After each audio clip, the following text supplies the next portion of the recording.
Right, good afternoon everybody. Welcome to today's meeting of the Planning Applications Committee. Just before we get on to the actual agenda, for members' purposes mainly, if I can refer you to the list of speakers and the addendum, I'm going to, it's by mistake it's not been put on there, but we had a site visit at the New Inn at Bulkington, which will be item number 2, okay, and we have a speaker on that. Item number 6, it's been a change of speaker, and it's now on behalf of Bruton Knowles, Stephen Cox. And if you just go over the page onto the addendum, there's a mistake on item 1. Item 1 actually goes all the way down to item 3, so it's paragraphed it as number 2. You can just cross the number 2 out. That's part of item 1. Okay? Thank you.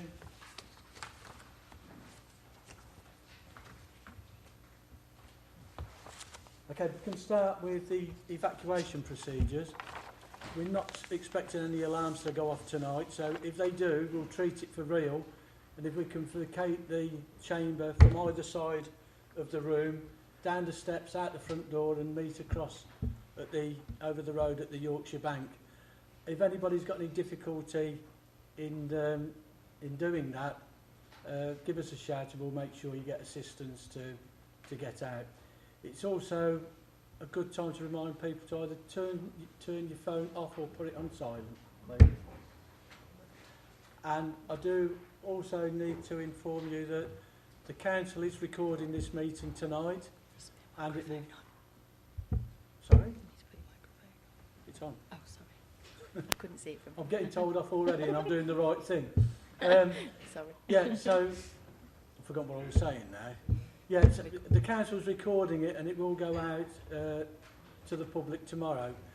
I'm also informed that Mrs. Condacor is recording it as well. So if anybody's got any problem with it, with that element of it being filmed onto it, you need to let us know, and we'll see what can be done about that. Again, just a reminder, I've already been told off before the meeting about me not turning my microphone on. Can members please remember when they speak to put your microphone on? It's what activates the camera to come round onto yourselves. Okay, thank you.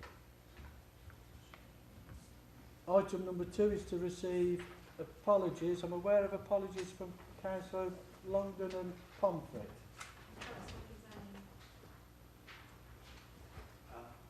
Also, Chair, from Councillor Gran, he's been taken ill this afternoon. Okay, thank you. Any other? No? Item 3 is to confirm the minutes of the meeting, which was on the 13th of December. You happy that I sign those?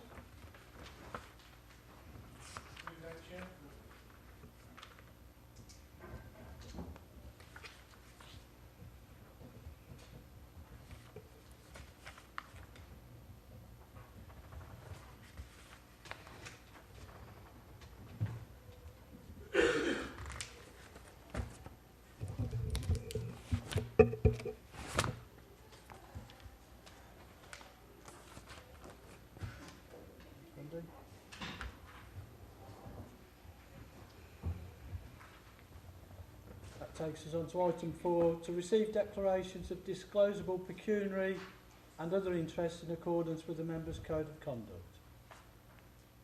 Councillor Tromans. Chair, item 7, I have a pecuniary interest. Do you want to also know about contact on items? What type of interest is it, Councillor? Pecuniary interest. Okay. I'm sorry, you went on to say something else. Can I also declare I've had a contact in relation to... Yeah, we've got to come to that, yeah. Okay. Did I see somebody else indicate? No? Okay. Which takes us on to item 5, declarations of contact. Councillor Tromans. Thank you, Chair. In relation to the land at the rear of 194 to 262, the Long Shoot. Okay, thank you. Councillor Condacor. Yeah, I was contacted items 4 and 5 about the the land to the rear, but didn't give opinion of how I'll vote. And also on item 3 about Eastborough Way, I contacted the planning officer because I wanted it to go to committee, and my comments have been taken as an objection rather than the reasons I wanted it to go to committee.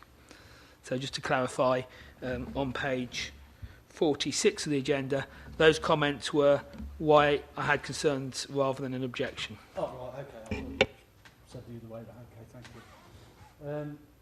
That takes us on to item 6, which are the applications where members of the public or others have indicated a wish to speak. If I just run through how that will work, the officers will present the report. Following on from that presentation, the people that are listed to speak will do so. Under the Constitution, you're allowed 3 minutes. So once the egg timer does go off, I will stop you from speaking at that point. That's just so that I'm fair to everybody. Everybody will get the same allocation of time.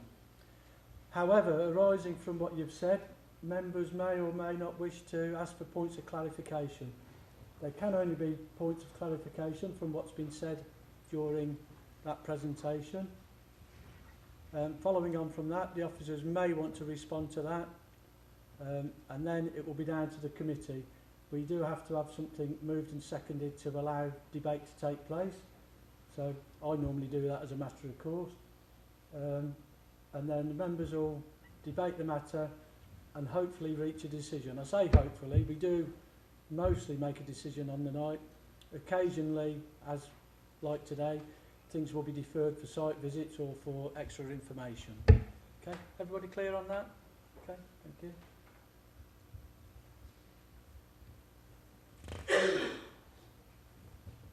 Right, so that takes us on to item 1 then, which was our second site visit today, Camp Hill Phase 3. Jackie? Okay. Thank you. Item 1, Camp Hill Reserve Matters. This application is approval of Reserve Matters application for the erection of 163 dwellings on Phase 3 at Camp Hill. It's this part here. These are the other phases that have already been developed out. The application was deferred at the last planning application committee so that members could attend a site visit to assess the impact of the retaining wall, ground levels and the visual amenity of the 2 apartment blocks at each end of the site. Members also asked that an investigation was carried out to look at increasing the number of access points into Whittleford Park and for the applicant to reconsider the design of the courtyards due to members' experience with antisocial behaviour within the courtyards and the phases already built. An extension of time has been granted in order for you to make a decision on this application. As you can see, those are the phases that are being considered tonight. Phase 3 is a large area of land that has subsequently been split into several parts. This particular application is for development of parts 4 and 6. Parts 1, 2 and 3 already have planning permission. After the determination of this present application, only Phase 5, which is that area, will require a Reserve Matters application. Access to the site has already been agreed as part of the original outline application. All that is being considered in this application is the appearance of the buildings, landscaping, the layout and the scale of the development. The application site is adjacent to Whittleford Park and there have been objections received in relation to the impact on the park. Officers consider that the key issues with this application are the impact on visual amenity, the impact on residential amenity and highway safety. There are other issues outlined on the agenda that I do not propose to cover tonight. In relation to visual amenity, the existing land level of the site is to be raised up to be in line with the existing road level of Queen Elizabeth Road. This was always the intention of the overall scheme when the master plan with the original design code. It was agreed prior to the outline application, but the master plan did not show in detail how this was going to be carried out. This increased land level adjacent to Whittleford Park has to be supported in some way. The chosen method is to have a retaining wall which will vary in height from 1.5 metres at the highest point in the centre of the wall, reducing down to almost nothing at the outer edges. So it's in the middle of the site there, where it'll be at 1.5, reducing down to both ends of the site. As I mentioned during the site visit, the overall height has been reduced from 2 metres to 1.5 metres, which was the height members considered at the previous meeting and which is shown on the agenda. And an amended plan has been received to show this as per the addendum. To soften the impact of the wall to the park, the wall will be finished as a living wall with mature native planting, giving it a much more natural feel as shown on the details on the screen. This is 2 computer-generated plans that we've received, thus showing the actual retaining wall along there. This first one is from the top of the park, from that area there coming along.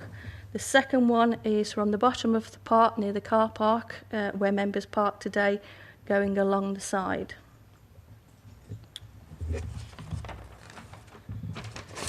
The agent has confirmed that the spoil stored on the site is from the creation of the balancing basin, and if this is taken off site, it would diminish further the viability of the phase. Members have already agreed that there are issues with the viability of the remaining phases, to the extent that it was agreed to remove the need for affordable housing on these remaining phases.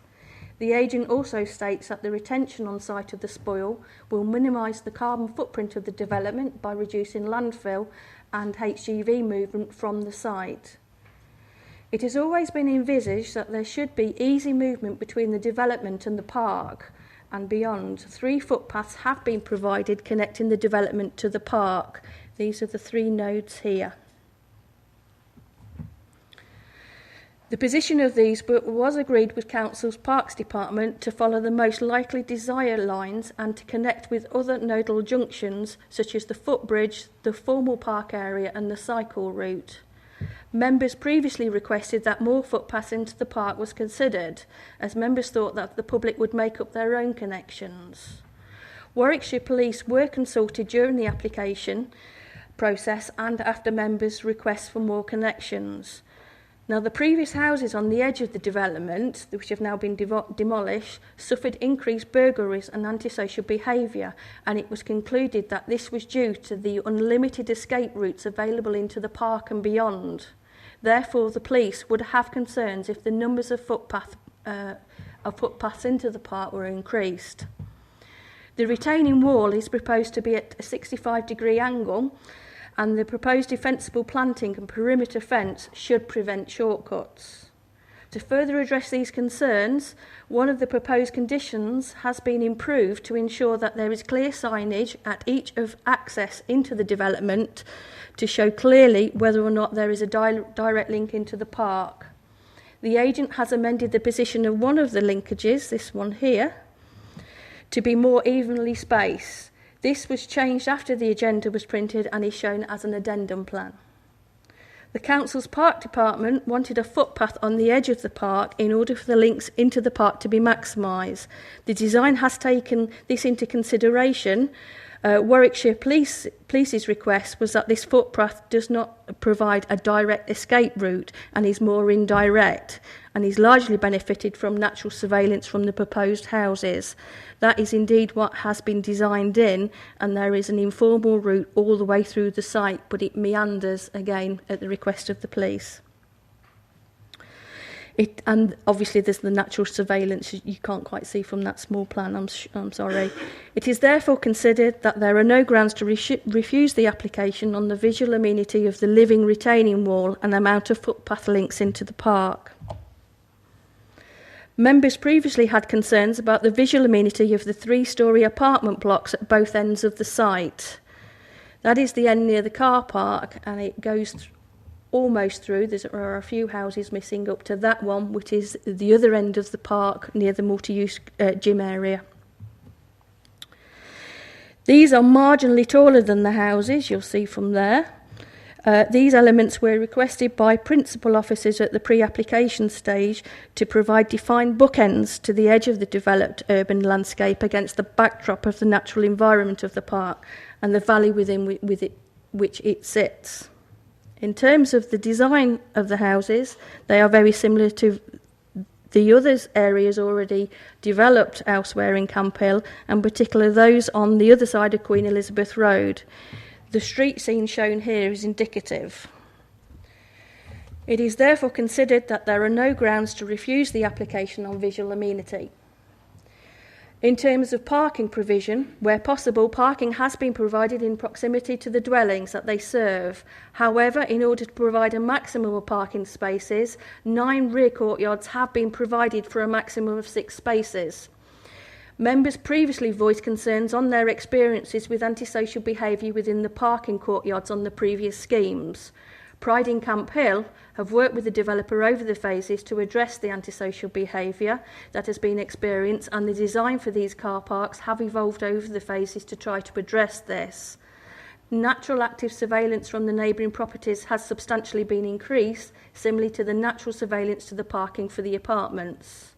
Pride in Camp Hill have made a further response after members voiced their concerns as follows. It is not so much the design, but more a correlation between the larger courtyards and concentration of social housing. On phase 2, the village centre, we had problems in the large courtyards behind the 2 apartment blocks above the shop units.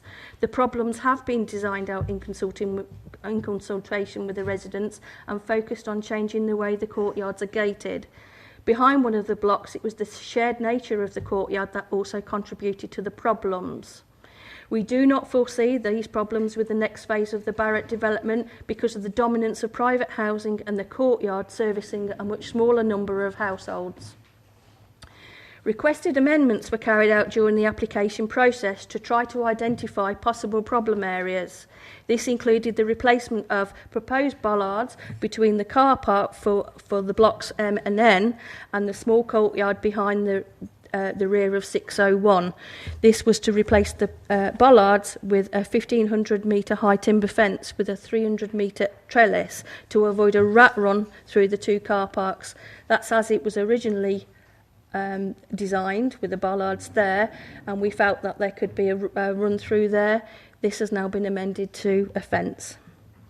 Turning to residential amenity, there are some instances internally where our usual distance standards as set out in the residential design guide are not met. 4 out of the 163 plots have shortfalls in distance standards between habitable rooms and blank walls on neighbouring properties. However, these plots have large windows and there is an element of buyer beware. On an additional 8 plots, there is also a shortfall of distance standards from habitable room windows to blank elevations, but on these plots there are some views past the blank walls to minimise the impact. 15 plots have a shortfall in distance standards between windows in second floors overlooking neighbouring plots. However, on all of these plots, the second floor windows are roof lights which are in the roof slope and have only limited overlooking compared to conventional windows. 1 plot has a secondary window overlooking neighbouring private amenity space. However, this is not considered to be an issue as it can be conditioned. Whilst there are shortfalls in distance standards, it is considered that similar distance standards have been agreed elsewhere on this regeneration scheme in the interest of achieving a good street scene design and a viable development. There is little doubt that this is a dense development. However, this site is particularly constrained due to its shape and the easement running through it, but it is in line with the ethos of the whole of the Camp Hill regeneration project and the design approach that is unique to Camp Hill. In this instance, it is considered there are no strong grounds to refuse planning permission on residential development.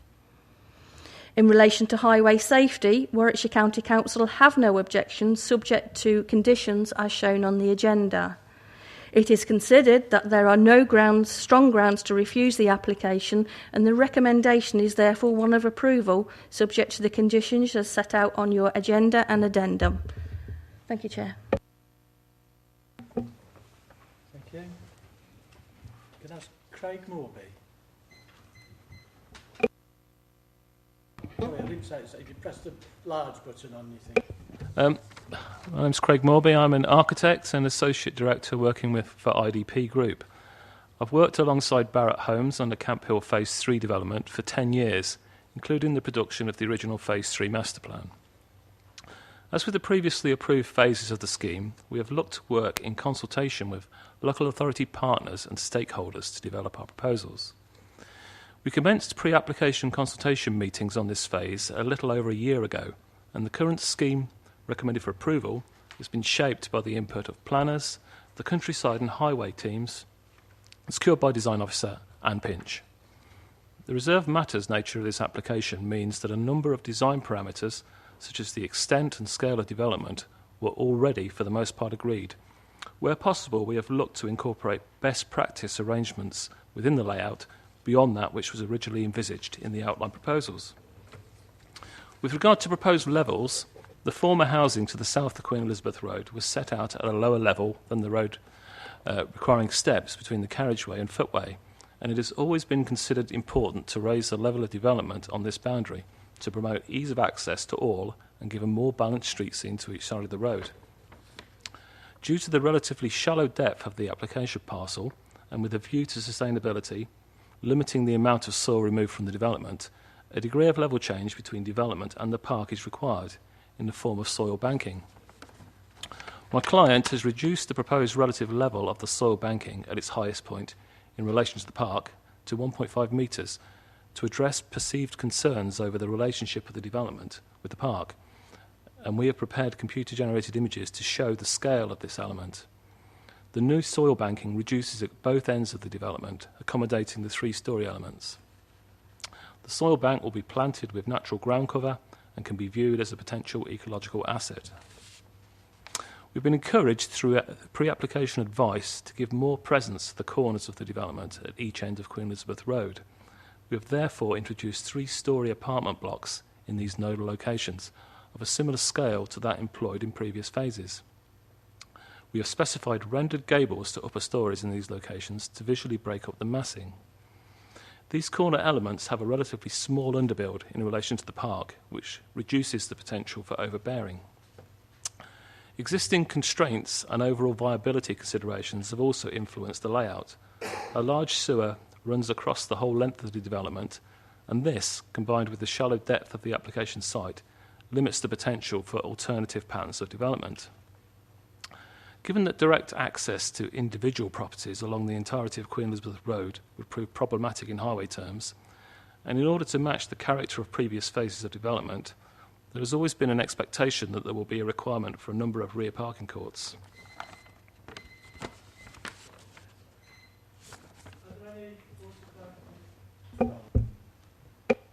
Naturally, etc. And on your diagram they're white. Some of the rendering in Camp Hill's green and some's white. Is there any particular reason why you want them so bright and so dominant? Go away from the green render and just primarily utilise a creamy white render. That the previous phase that was approved 2B was utilised cream render throughout. So I think we've taken the view that maybe it's time to just concentrate on one colour. Okay, thank you. Okay, thank you. Any other points of clarification? No? Anything you need to come back on, Jackie? No? In that case, to enable debate to take place, can I move the recommendation as printed on the agenda? Is that seconded? Thank you. Any member? Councillor Ian Lloyd. It's me that has the concerns, I think, with some of the parking arrangements. It's good to see that the fences have been put in to actually lessen the impact of problems on parking down there. I still envisage seeing people come down to the park areas. Has there been any account taken of them parking down these side streets?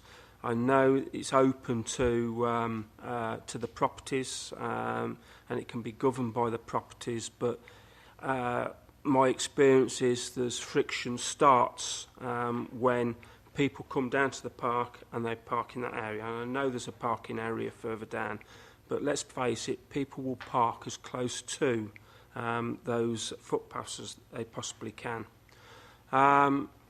The spoil is a good thing, using the spoil on site, but what I want to ask officers is there's already a concern, well, an issue down there with soil deposits on the roads. We've seen them today when we went on the site visit. one of the big pet hates of residents, certainly on Queen Elizabeth Road, is the state of the roads. Are we going to get extra lorries down there actually sweeping and cleaning on a regular basis? The living wall I haven't got a problem with, having seen it today. I think it will be good for the whole area of that park. The 3-storey apartments, I've heard what people have said, but if you look at the whole development all the way through, there's lots of different types of build right the way across, and I think the taller corners would actually set that development off.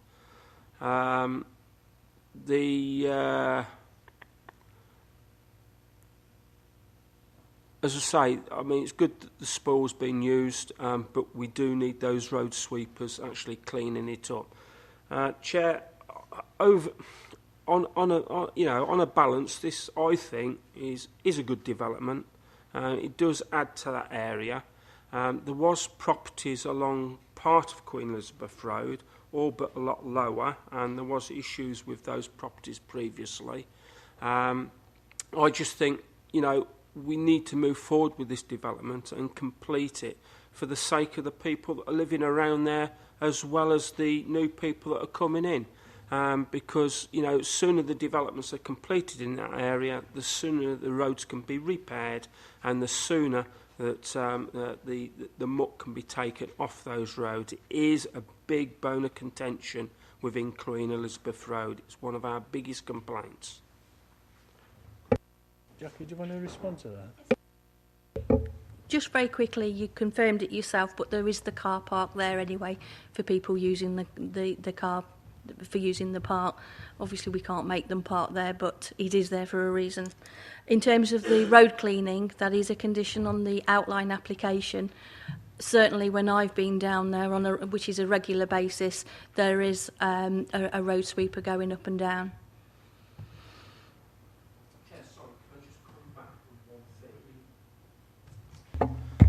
Sorry, the footpaths. I was of the thought, I did have the school of thought that we needed more entrance points. Having seen it today, I think, and the issues that we've had previously, I think that the 3 access points is enough. That dog-legged path that's going to run the whole length of it, I think is a good idea, and it will stop some of the problems that we previously had. So the 3 access points, I think, are fair, and I think they are. The one, certainly, as you look at it, it goes all the way up to the village centre. There's a lot of steps, so you get a lot of exercise on the way down and on the way back up, certainly, but there is a link direct with the village centre there. So I'm actually in favour now of the 3, not more access points in that area. Generally a standard condition we put on anyway, but we've got a person here from the developers. Perhaps he can go back to them and suggest maybe they can do it a bit more often along Queen Elizabeth Road. Thank you. Councillor Condacourt. Thank you very much. Site visit. I'm really pleased the wall's gone down to 1.5 metres. That seems a nice, reasonable level that really won't be too dominant. I still have a concern about these big white triangular rendered ends, and I'm glad it's cream rather than white, but obviously they'll get dirty over time, and hopefully it won't be too much of an issue. Going on to access and things, I hope we're going to maintain somewhere crossing the site during the 3 or 4 years it's built, because there's quite a dominant cut through, isn't there, at the moment, where people are walking across the middle of the site. So as we build it out, I hope we actually don't sort of block off the whole length of the site for the entire build period. But I'm quite pleased with lots of the things that have changed. It does look quite positive, and the real regretful things are it not having any affordable housing and the loss of the park area, which has obviously been determined many years ago. One thing I will pick up on, though, it mentions proposals to do some tree planting and shrubs, and native shrubs, etc., on the edge of the park areas. That is really important, particularly, I mean, we've lost the pear tree, it seems, on the site and things. So I do hope we actually in doing the end of the signing off the conditions, really do try and get some money to get as much planting to replace things like the lost pear tree. And just finally, on the car park, Councillor Lloyd is concerned about people parking on the site rather than the council's car park. The council's car park is quite potholed and not properly tarmacked, and maybe actually some improvement to that car park might encourage people to use that car park rather than parking in the new estate. Any other member? No? If not, it's been moved and seconded the recommendation to grant planning permission subject to the conditions from the outline approval and the new conditions as printed. All those in favour of that? Okay, that's unanimous. Thank you. Okay, so that's approved. Which takes us on to item number 2, which was our first site visit, which was the new inn, Borkington.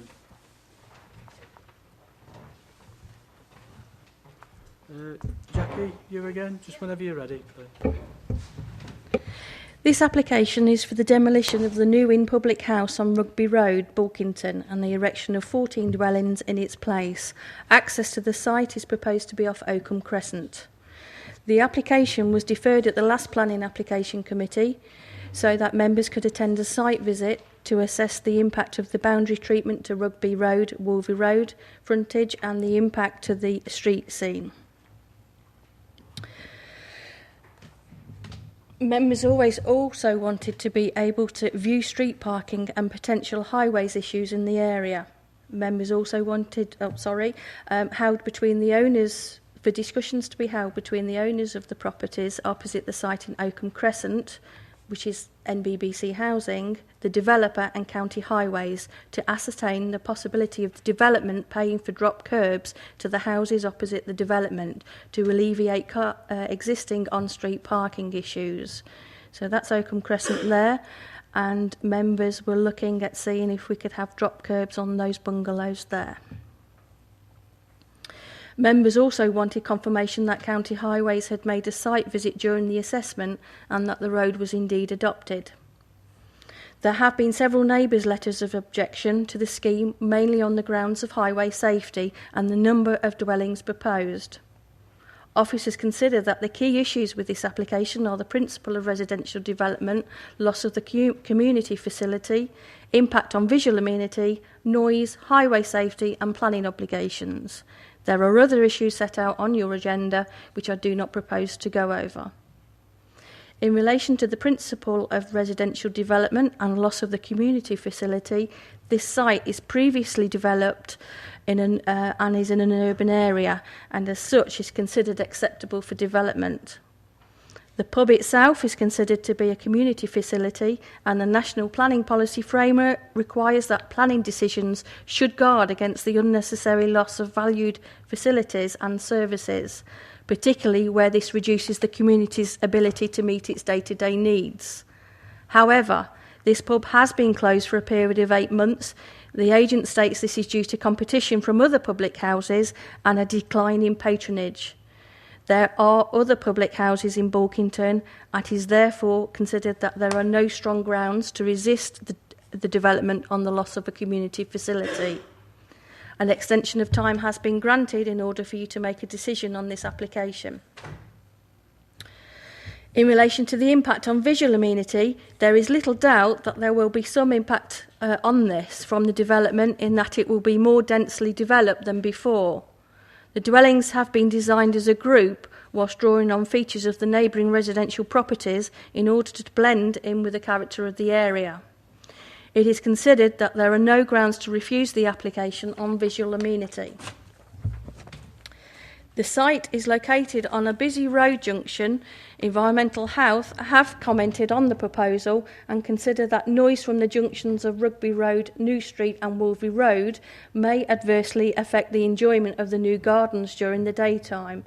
These are the roads that they have concerns over. They consider that the proposed boundary treatment of a 1.8 metre high post and rail fence will allow the noise to filter into the gardens.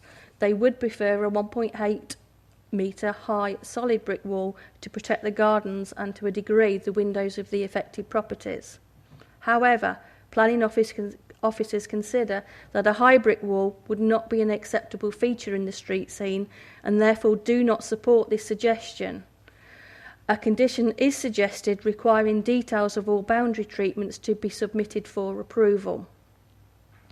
The existing use as a public house with beer garden could be the source of noise nuisance to existing nearby residents, and it is therefore considered that if redeveloped, there is less potential for significant noise to existing residents in the area than the existing lawful use. It is therefore considered that there are no grounds to refuse the application on noise issues. In relation to highway safety, a new access is proposed to the site from Oakham Crescent, with the existing accesses from Rugby Road and Wolvie Road being closed off. Also proposed is a footpath access through the site out onto Rugby Road, which it will increase permeability for local residents, both within, there it is there, and access the site to local shops, and allows a degree of integration with the existing community. Objections were raised by the public and a concern was raised by members about the impact to highway safety on Oakham Crescent at the last committee. At the request of members, the developer was asked to consider providing at their own cost drop curbs to numbers 4 to 7 Oakham Crescent, those there.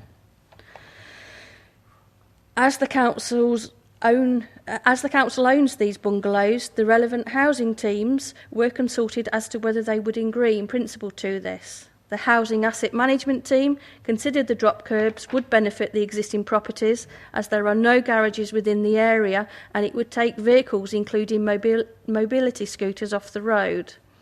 The Housing Property Services stated in principle it would have no issues subject to a number of conditions, including the provision of detailed drawings, consultation with residents, specification of materials and completion prior to commencement of development. The Borough's Head of Estates and Town Centres confirmed the road belongs to NBBC, but adopted by the county, and considered that it would be inappropriate for the council to insist on any works, given that county highways have indicated there is no requirement to do anything to accommodate the development. Due to members' concerns, the case officer contacted County Highways after the last committee meeting, who confirmed that a site visit was indeed carried out during the consultation stage, and their response was maintained as no objection subject to the conditions already printed. A recent statement from Highways stated pre-application advice was sought on this site prior to the planning applications being submitted. The plans at that stage indicated access from Oakham Road rather than utilising one of the existing access points. It then goes on to say, from the site inspection taken at the time, no particular concerns were raised with the provision of a junction from Oakham Crescent. It was noted that there was some on-street parking, none of the existing dwellings having direct vehicular access. Highways also state it was also appreciated that the level of on-street parking during the evening and potentially weekends was likely to be greater than that noted during the time of the site inspection, which was around about 12:30, 1 o'clock lunchtime. However, they state with the level of development proposed, it was considered that this was unlikely to have a negative impact on the current operation of Oakham Crescent. The developer advises they are happy with the previous conditions as listed on the agenda. However, as County Highways are maintaining their no objection, then the developer consider that making the development pay for drop curbs would neither be necessary for the development to take place nor reasonably related in scale and kind to the development, and would place onerous requirements on the development. The requirements such as the need to consult with the residents would delay the proposal for the site to come forward in an expedient manner. In planning terms, it is considered that as Highways have no issues with the scheme, then requiring the developer to pay for road improvements to Oakham Crescent is not necessary to make the development achievable. It is considered that any conditions placed to the contrary on the scheme would not meet the 6 tests set out by national legislation. These tests are necessary, relevant to planning, to the development to be permitted, enforceable, precise and reasonable in all the other respects. Therefore, if councillors were to insist on the need for drop curbs, it is considered that this condition could be appealed by the developer. It is also considered that there are no grounds to substantiate a refusal on highway safety. In relation to planning obligations, the development is for 14 dwellings, and as such there is no requirement for affordable housing to be provided. The Council's Parks Department have requested a contribution of just over £18,000 for play and open space facilities in the area. This is considered to be an acceptable request and has been approved. The recommendation is therefore one of approval subject to the completion of a legal agreement and conditions as set out on the agenda. Thank you, Chair. Thanks, Jackie. If I can ask Michelle Simpson-Gallego. I hope I've said that right. Okay, thank you. My name is Michelle Simpson-Gallego from Pegasus Group, and I represent the developer. The application site is a previously developed site within the built-up area of Bulkington. The proposals for the redevelopment of the former New Inn public house have been the subject of detailed pre-application advice with both planning officers at the Borough Council and highways officers at Warwickshire County Council prior to submission. The design of the proposals was revised in advance of submission to take into account comments made by highway officers in relation to pedestrian connection to Rugby Road, such that this would be suitable for emergency access, the geometrics of the carriageway, footway and visibility space, and the siting and the design of plots to take into account comments raised by planning officers. Further revisions have been made during the course of the application to take into account additional requests from highways, such that your highways officers have no objections subject to a number of conditions. The transport statement that accompanies the application confirms that a 5-metre carriageway with 2-metre footpaths on either side can accommodate vehicles and a refuge vehicle and large car. Visibility displays can be achieved in accordance with highway standards. The proposed development has been designed to reflect a speed of 15 miles per hour. A pedestrian link will be provided to the south of the site to link with Rugby Road, and footway provision will extend from Wolverley Road and onto Oakham Crescent across the site's frontage. This footway will connect to the existing footway on the southern edge of Oakham Crescent, which leads to the community hall. The pedestrian link will accommodate an emergency access with bollards installed to prevent everyday vehicle access. The road will be built up to an adoptable standard. An appropriate level of parking provision is made to serve the development and prevent on-street parking, of which includes the provision for disabled parking. Cycle parking provision will also be provided within the curtilage of dwellings, such as in garages or private gardens. In terms of trip movements associated with the development, the transport statement that accompanies the application demonstrates that there would be 7 two-way vehicle movements on the local highway network associated with the residential development during both the AM and PM peak periods. This equates to around 1 additional vehicle every 9 minutes. It is considered that this is not a material impact on the operation or safety of the local highway network. The proposals are located in Bulkington within a predominantly residential area which is considered to be a sustainable site in close proximity to local shops and services and suitable for residential development.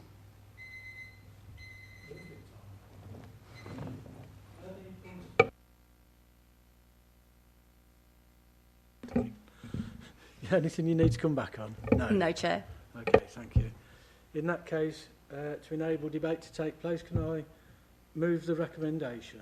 Is that seconded?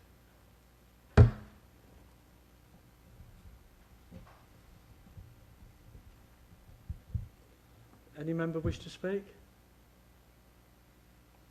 Councillor Beaumont. Officers for exploring all the opportunities we might have had for improvements for Oakham Crescent residents.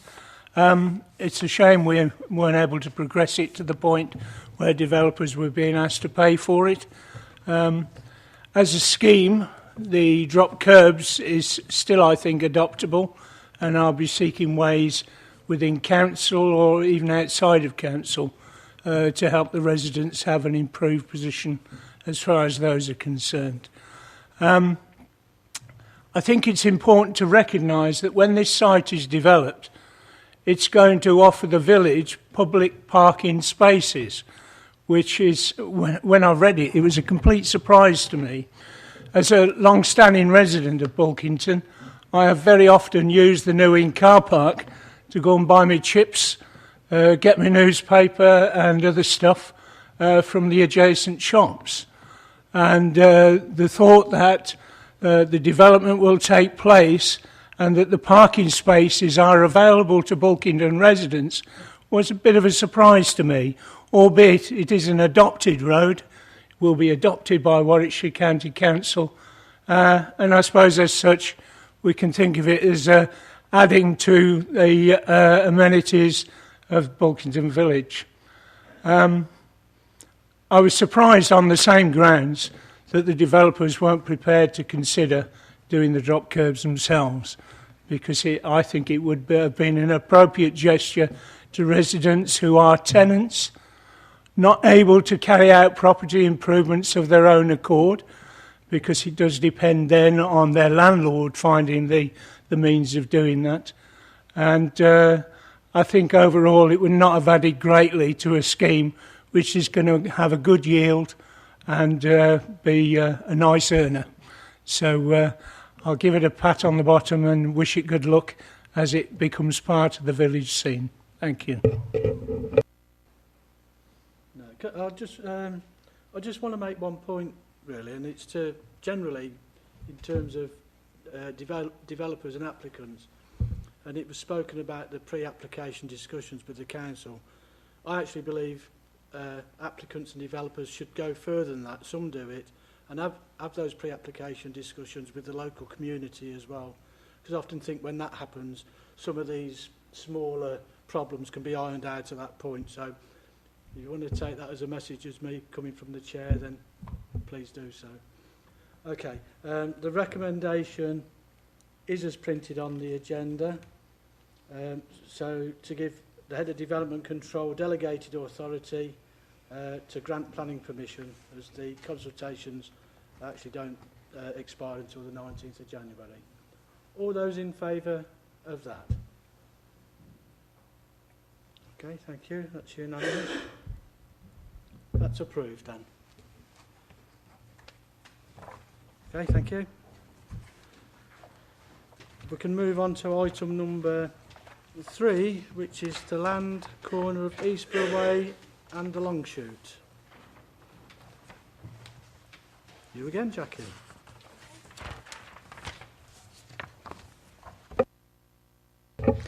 Thank you, Chair.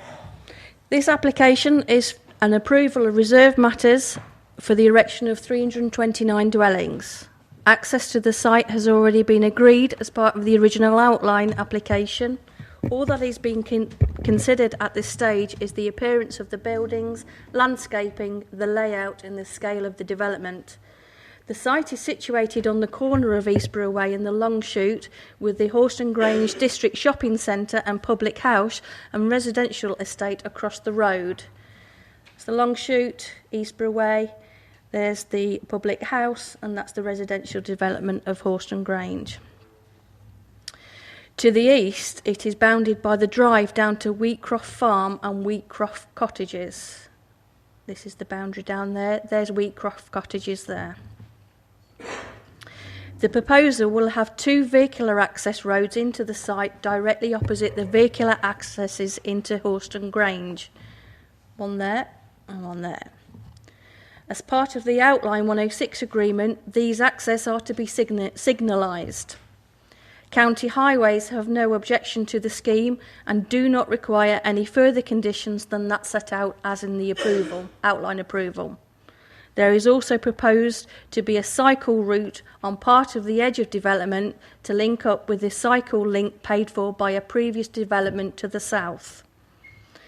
There is open space at the front of the site and through the centre, providing both formal and informal space.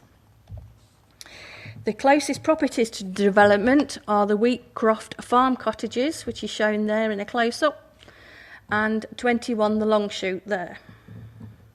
However, the scheme has been designed to have as little impact as possible on these properties, and the proposal complies with the residential design guide in terms of these properties. It is considered that there is a wide mix of house type, plot sizes and character of houses, mainly 2-storey with some 2.5/3 stories acting as bookends.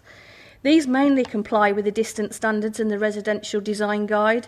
There are 4 minor infringements of less than a metre. There are 2 infringements larger than this, which is 14 and 16 metres, and where they should be 20 metres, but these are across a road, and where guidance states a shortfall can be acceptable. There are 7 infringements of the recommended 14-metre distance, but only 1 of these is slightly more than a metre, and it is considered that there are views beyond on these plots. As a new scheme, there is some buyer beware, and the guidance is just that. The required 25% affordable homes with mixed tenure has been provided and pepper potted in 8 places around the site, as necessary by policy and preferred by registered social landlords. There is open space fronting onto the road, as you can see along there, which will include the extension of the proposed cycle route. Part of this open space on the long shoot, up there, has been given to highways for potential future highway improvements. This was all resolved at the outline stage. The main part of the open space, formal and informal, is in the centre of the site. This includes a formal play space and has been agreed at the outline stage. The Boroughs Park team have objected on the amount of formal open space. However, the original 106 did not state the percentage of informal to formal space. And officers consider that informal space is as necessary and equally used as formal space. There's a larger area there. You can see the formal space there. Parks also originally objected as the balancing basin was too close to the children's play area and was considered a safety issue. This has been overcome by the provision of underground storage tanks.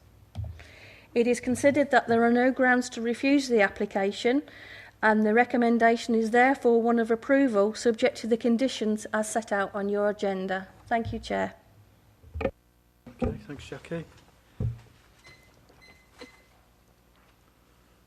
Mr. Robert Galley. Thank you. Sorry. Thank you, Barrett. David Wilson, Holmes, North Midlands. Chair, it's worth reminding ourselves that the scope of this evening's proceedings are entirely reserved matters, namely internal access, pedestrian and vehicular, appearance, landscaping, layout and scale, following, of course, the issuing by yourselves of the outline planning permission previously. So the principle of residential development is established through the original permission, and indeed the parameters have been set for reserved matters through the development framework plan. Chair, we have a settled position. All issues have been narrowed with your officers and officers from external parties, including the County Council's Highways Directorate, culminating in the scheme formally before members, Revision K. Support for the scheme is noted, both internal to the Council and externally from third parties. I also professionally note the objections by neighbours, Councillor Bonner and NBBC Parks and Countryside. These, in my view, professionally have all been addressed through the committee report in the detailed appraisal and within the wider context of the framed outline planning permission, conditions imposed by yourselves and the associated obligations under the Section 106 agreement. The detailed appraisal, Chair, in the committee report is extensive. All matters have been itemised and the officer responses in the report are endorsed. All concerns have been addressed and indeed planning judgment has been exercised accordingly in the context of your local plan policies and the Borough Council standards in relation to amenity, impact and environmental harm. On balance, therefore, an acceptable scheme has emerged for the reasons set out under each respective heading: layout, scale, appearance and landscaping in the committee report. The conclusion in the report and the reasons for approval are supported, and the schedule of conditions under Schedule 1 together with the addendum dated 10th of the 1st in terms of condition 1 are supported. The recommendation, Chair, is welcomed. And finally, in conclusion, I urge members to endorse the recommendation and commend the scheme to the committee accordingly. Thank you. Are there any points of clarification? Councillor Troman. Thank you. All matters have been agreed with officers, all the details worked out. Can you just be a little bit more specific? Can you tell me exactly how many bungalows are there going to be on the site? But perhaps your officers do. But if there are no bungalows, that would mean that we've agreed the composition, the scale, the type and the mixing of the housing with your officers and with colleagues in the housing component of the council. Okay, the other question, the numbers of those, what about the affordable housing? Is that going to be affordable to buy, or is that going to be affordable social rent, or a mixture, and what's the proportion? To provide affordable housing, of course, is set through the outline planning permission and the associated Section 106 agreement. My understanding, again, this particular scheme before you complies with and acknowledges the mix and the tenure set out in the Section 106 agreement, and again, endorsed by your colleagues, officer colleagues within strategic housing. Forgive me, Chair, I don't have the actual breakdown with me to hand, but I believe compliance is the order of the day. Thank you. Well, if the officers need to come back on that, they will do. Is there any other points of clarification?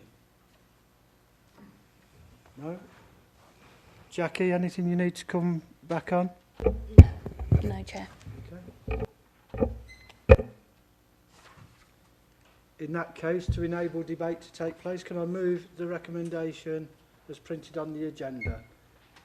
That's seconded. Any member? Councillor Tromans. Thank you, Chair. By officers and the representative of the developer, it's all been agreed. But I think this... I have, yeah. Massive apologies. I'm trying to concentrate. Yeah. Sorry. No, apologies to everybody, and especially, I nearly said Councillor Foster then, but to Jim, yeah, so, I'm sorry, Jim. Yes.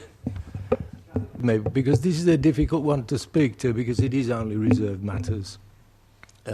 When this first came, the Gladman application, I was a member of this committee and I did vote against it with gusto on the basis of proper lack of any sort of infrastructure in this area, especially in highways, resulting in traffic and public health problems. Okay, the fact that Barratt Homes had to modify the highways proposal before the full application was no surprise at all. In fact, at the moment, with the next two items, which I won't bother to comment on, but this application and the three in total take the approval of homes built in 5 cul-de-sacs on the Longshoot to an excess of more than 1,000 houses. While I appreciate again it is only reserved matters here and the application is likely to be approved, I would urge the committee to consider the density of these developments and recommend a build some way below the 329 recommended here, and the same on the other two, which I won't comment on later. It's a pity, actually, that the St Nicholas ward has been hit so much, and there is such a lack of history of this town. You know, St Nicholas Park, which I've lived in for 50 years, was called St Nicholas Park because there were no buildings on it. It was the park for the Norman Church, the only Grade 1 listed building in this town, which in fact has been rather neglected, I feel. It's a great pity. On the need to avoid overbuilding, members of the committee are aware of the information I tried to keep them updated with on the serious effects of air pollution. And the new report from Toronto, Canada, only last week, a lot of you may have seen that, stressed by British global health expert Sir Michael Marmot, who has added dementia to the list of serious diseases caused by diesel exhaust fumes, which I've been warning this committee about for at least 2 years. having spent my whole life in the global car market as an expert in that field. At some time, this must begin to be taken into account, very seriously, actually. Sir Michael's report, commissioned by the national government in 2008, and entitled, which was somebody else's government than my party, and entitled Fair Society, Healthy Lives, has never been picked up into the National Planning Policy Framework, and it's a great pity. Thanks, Chair.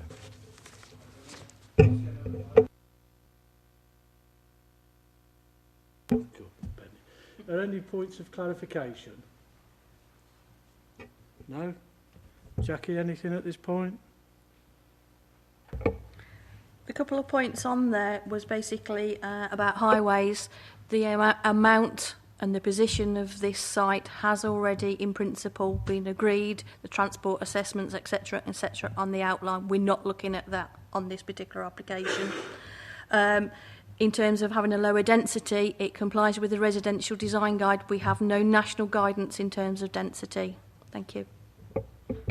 Okay, thank you. Just so we are doing things right this time, again, to enable debate to take place, can I move the recommendations as printed? Is that seconded? Seconded. Thank you. Any member? Councillor Tromans, back on track.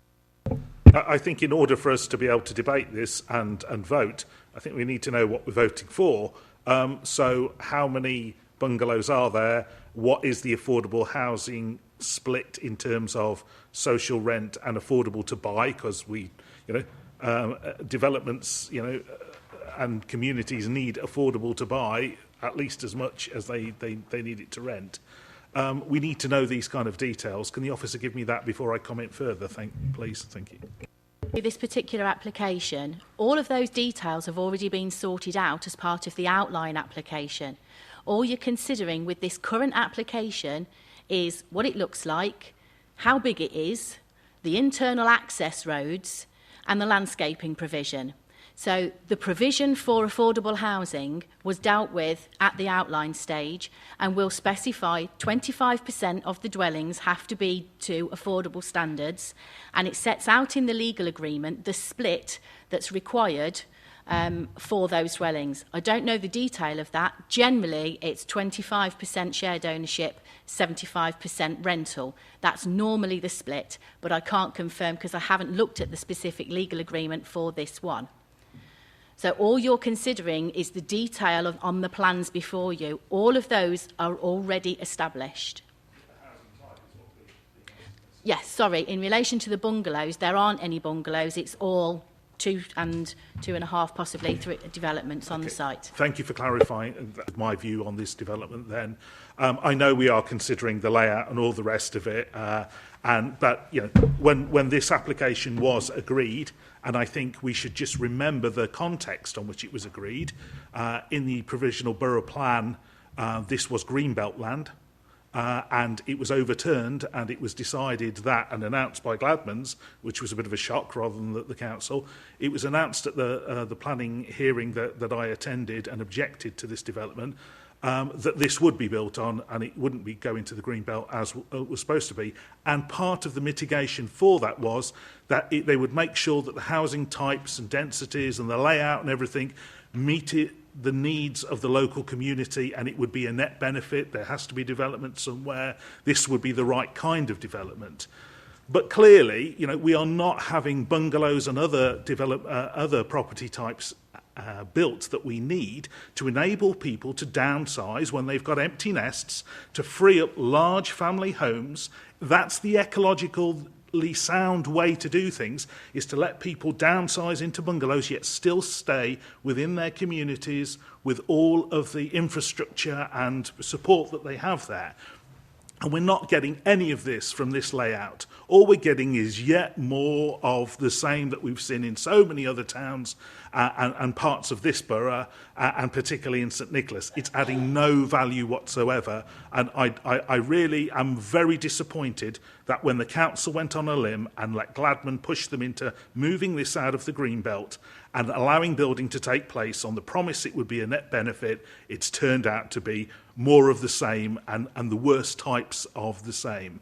And my only other comment is that I note the objections that have come in from Green councillors, but we have to remember they were the people that suggested, first of all, that land be used to be built on. Even the controlling Labour group said it should go in their borough plan into the green belt, and we Conservatives agreed.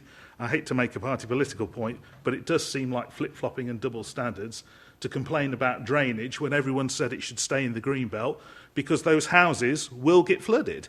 The attenuation tanks are 1 in 20 and 30 year occurrences. Well, what happens in the 31st year? The fields flood every single winter. What's going to happen then? I cannot vote for this. I'm sorry. Move on to Councillor Condicle. Can I just ask the question so that we're absolutely clear on it? Councillor Tromans has more than once there said this land was Greenbelt. Was it Greenbelt? No, I'm sorry, you said it was Greenbelt. Yes, sir. I'm asking the officer, thank you. In the current revision of the adopted borough plan, it is not Greenbelt. It is area of restraint and urban and rural countryside. As I understand it, as part of the revisions to that borough plan, there may well have been considerations as to whether the Greenbelt boundaries needed to change, but that was only considerations, and as we don't have revisions that show that, we have to look at the formally adopted stance, which is that it's urban and rural countryside. Okay, thank you. Councillor Condicle. Thank you, Chair. I mean, the boat has sailed. One thing I will pick out of that, though, was there was supposed to be a pedestrian crossing across the Hinkley Road at the top side, for which there was a pedestrian access point on the north side of the development. And after we met as a committee, or around that time, that pedestrian crossing, which was supposed to be a two-cone crossing or a pelican, whatever, was actually taken out. So we've lost connectivity to the top side. At a previous planning meeting, we approved the developments further south on Eastborough Way. That you mentioned as talking about a previous development having a cycle link. It's a previously approved, it's not actually been built yet. But I am really passionate that we don't have non-joined up cycle routes. So I've asked the officers repeatedly, can we have a guarantee that the access out of this site does actually join up with the other site? In terms of the actual internal layout, we see on the plan really nice wide 3-metre cycle route internal to the site, except it doesn't go right the way to the south of the site. So if you move to the bottom half of the site, south end, between that junction there and the what is the railway line, that is only a 2-metre, that's only a footpath. So I really do think we need to make that a cycle access point as well. The point I was making is it's all about permeability, and within the site you have reasonable permeability in the top 2/3, whereas the bottom third, if you're a cyclist, you've got to cycle right into the middle of the site, up and back out to the main road junction, because the access point on the southwest corner is not a cycle access point. So I really do ask we can actually change the condition to actually widen that 2-metre path to 3 metres path. I mean, people will cycle it anyway, but we really don't want people cycling and breaking laws. All that grass, it might as well be a proper cycle access point. When I commented earlier in the early stages, I also talked about the land levels.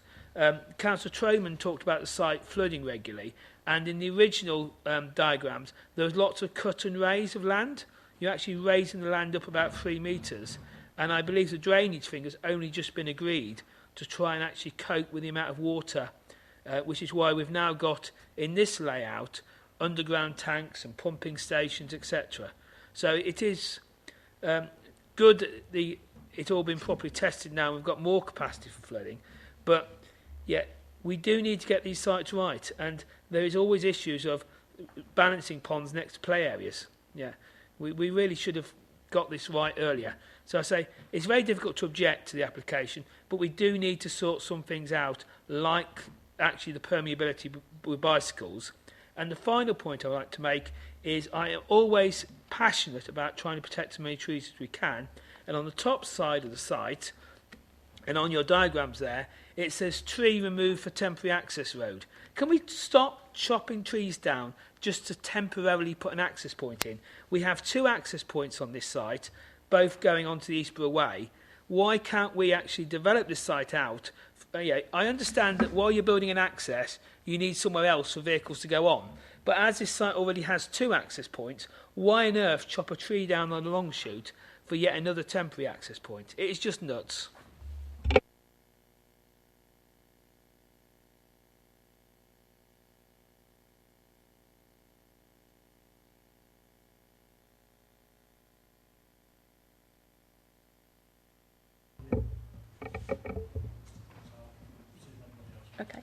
Okay, yeah. Is there any other member? Councillor Ian Lloyd. Sorry, just one question. The objection from Leisure and Amenities, what was that? Was it the play area to the lake? He's not looked at me, that was all. Okay, yeah. The objection was purely on the amount of formal to informal play space, but unfortunately it hadn't been, the percentage-wise hadn't been put down in the 106 agreement, so we can't insist upon either it formal or informal, the amount of formal to informal. Officers consider anyway informal space can be used just as much as formal space from them. Their original objection was about having a balancing basin right next to the park area. That has now been overcome by having underground drainage. Thank you.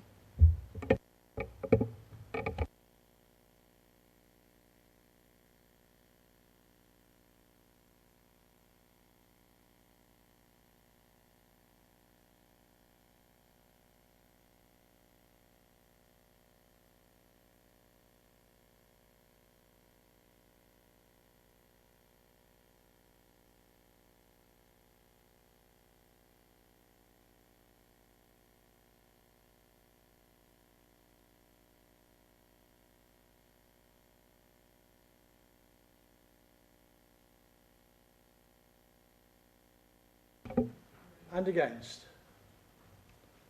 2. And abstentions? Okay, that's approved. Thank you.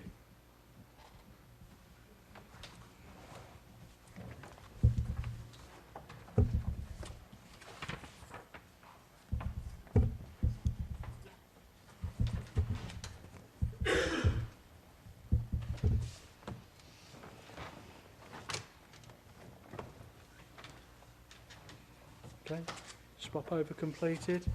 Takes us on to item number 4, the land rear of 194 to 262, the long shoot, Nuneaton. Claire. Thank you, Chair. This planning application is for the erection of 120 dwellings on land to the rear of 194 to 262, the long shoot, Nuneaton. The application, shown by the land edged in red on the plan in front of you, is for approval of reserve matters relating to the appearance, the scale, the landscaping and the layout of the development. Access to this site has already been approved as part of the outline application, which was previously granted consent in February 2015.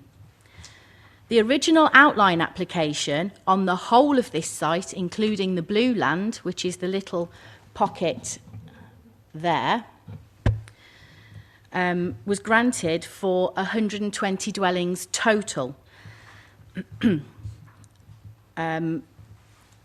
The red land is for the current application site, but due to the way in which the site has been laid out and the size of the dwellings proposed, it's been possible for the additional dwellings to be located on the site. Therefore, another application, which is agenda item 5 on your agenda, is for 35 dwellings. This is a full application for the additional dwellings, but is on the same site as the original outline, and no additional land is being taken up as part of this proposal. As members will see from the agenda, there have been several letters of objection to the proposal, along with a petition. The majority of the comments relate to the principle of having development on the site. But as I've said, this has already been established as being acceptable by the granting of the outline permission on the site. Matters of devaluation, which have also been raised, are not matters that we can consider as part of the planning legislation.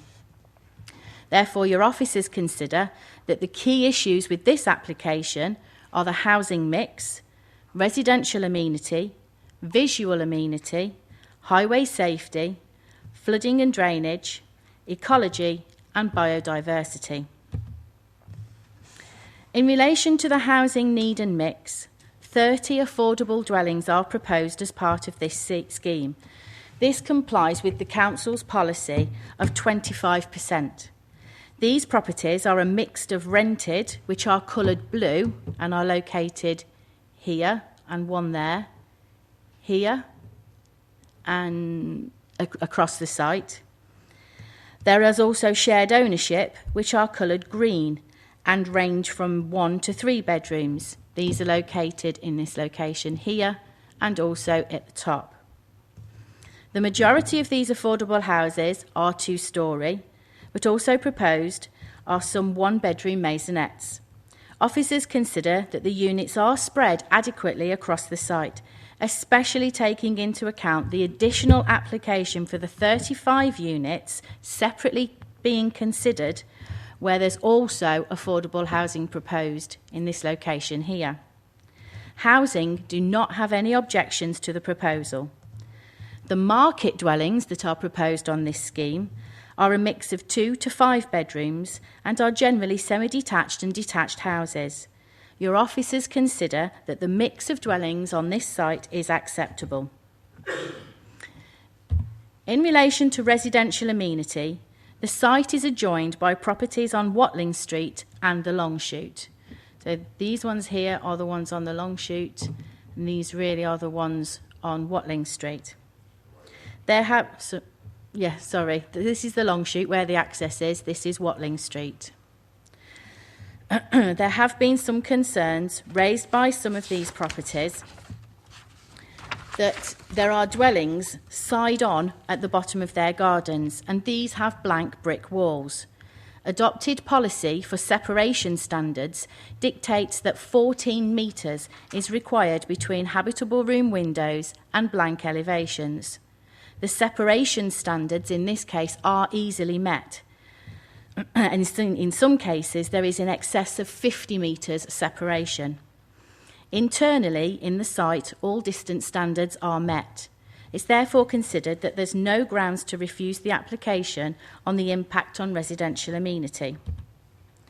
In relation to visual amenity, the principle of development on this site has already been established by the granting of the outline planning permission, so the issues of impact on the landscape character cannot now be considered.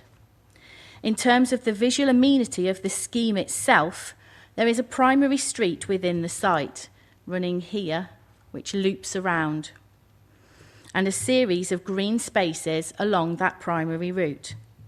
The dwellings themselves are traditional in character, with features such as bay windows and stone headers. The density of dwellings on this site is 30 dwellings per hectare. The applicant has submitted with the application a schedule of materials and details of boundary treatments. In general, materials are red brick with grey and red roof tiles, which are acceptable in this location. In prominent locations, boundary treatments are to be 1.8 metre high brick walls in bricks which match the house they serve. Landscaping is proposed, including the provision of new trees and shrubs alongside the series of open spaces.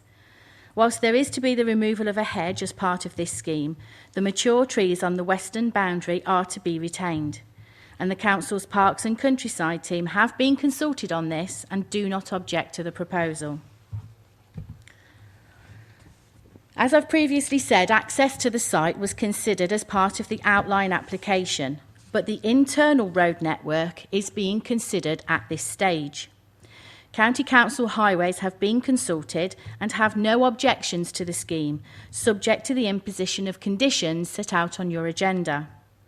the outline application on this site agreed financial contributions for an improved dual-use cycle path along the Longshoot, all within the highway, and contributions towards improvements of the roundabout at Eastborough Way.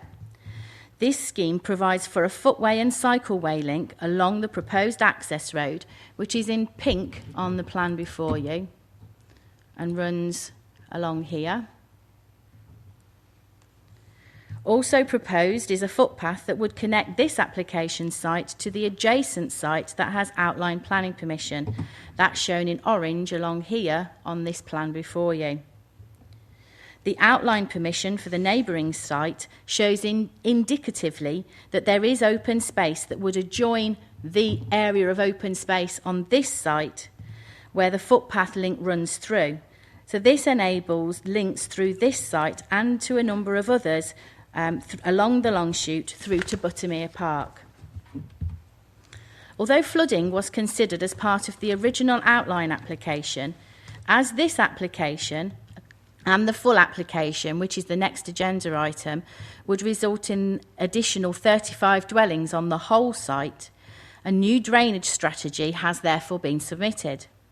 The County Council Flood Risk Management Team have been consulted on this, and they've confirmed that they don't object to the proposal and consider that the submitted drainage strategy shows that the increase in dwellings can be accommodated. Turning to ecology and biodiversity, Warwickshire Wildlife Trust have objected to the application on the basis that this application, plus the additional 35 dwellings which is yet to be considered, would allow for more dwellings than originally envisaged, and that the impacts on biodiversity should therefore be reassessed. Your officers consider, though, that the developable area of the current application is not materially different to what was considered in the outline master plan submitted for that previous application. There's no statutory designations or local conservation sites in the area that would be affected by the development, and conditions that are already set out on the outline application require the submission of an ecological and landscape management plan. Officers therefore consider that there really isn't a basis to require reassessment on ecology and biodiversity. The Council's Parks and Countryside team have requested that the balancing pond to be provided on the site has standing water in it. This is to enhance the ecological benefits of the areas, which will be further improved by native planting at the edge of the pond.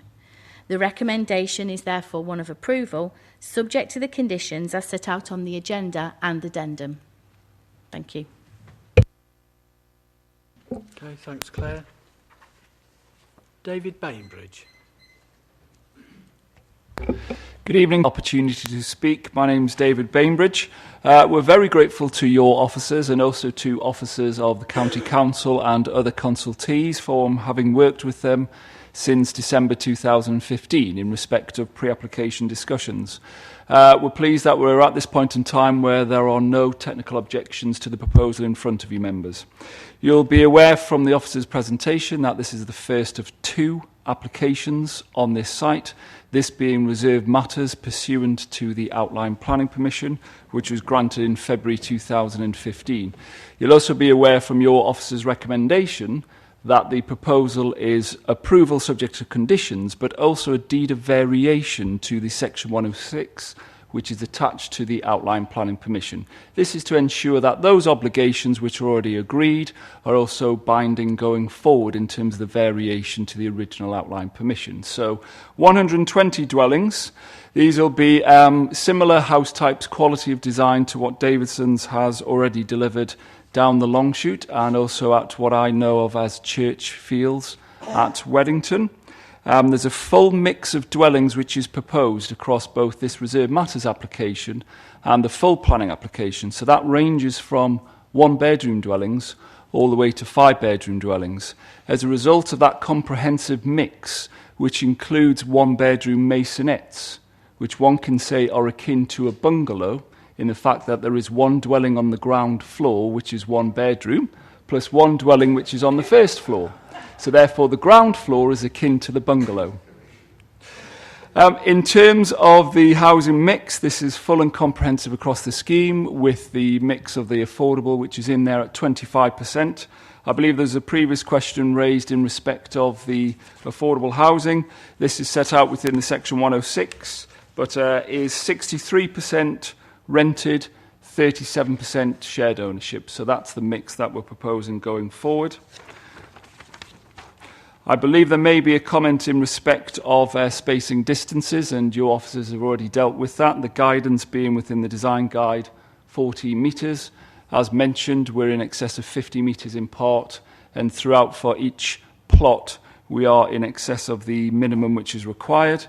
There's an update in terms of the addendum for the boundary treatments, and we're in full agreement with the proposed planning condition in that those details will be brought forward under the planning conditions which are proposed.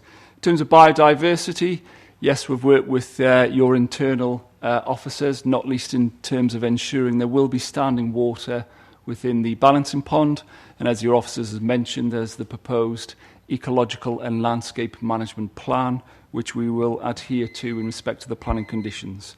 Thank you for your time. Are there any points of clarification? Councillor Condacourt. Yeah, as well. It had a hostage strip at the back where you talked about the parks and the ecology. Can you guarantee that if the next development happens to yours, it will actually connect and there won't actually be little hostage strips or a metre and silly fences that mean you don't have a joined up area? What we proposed, as your officer mentioned, is connectivity by pedestrian and cyclist connectivity in part of the site. So when we go in, we've got green space, attenuation feature which will have standing water in there, mature trees to be retained. We're slotting in the potential for access to the site adjacent, not vehicular, I must add, but in terms of pedestrians and cyclists. Councillor Condacourt. You can put a clarinet, upstairs, downstairs.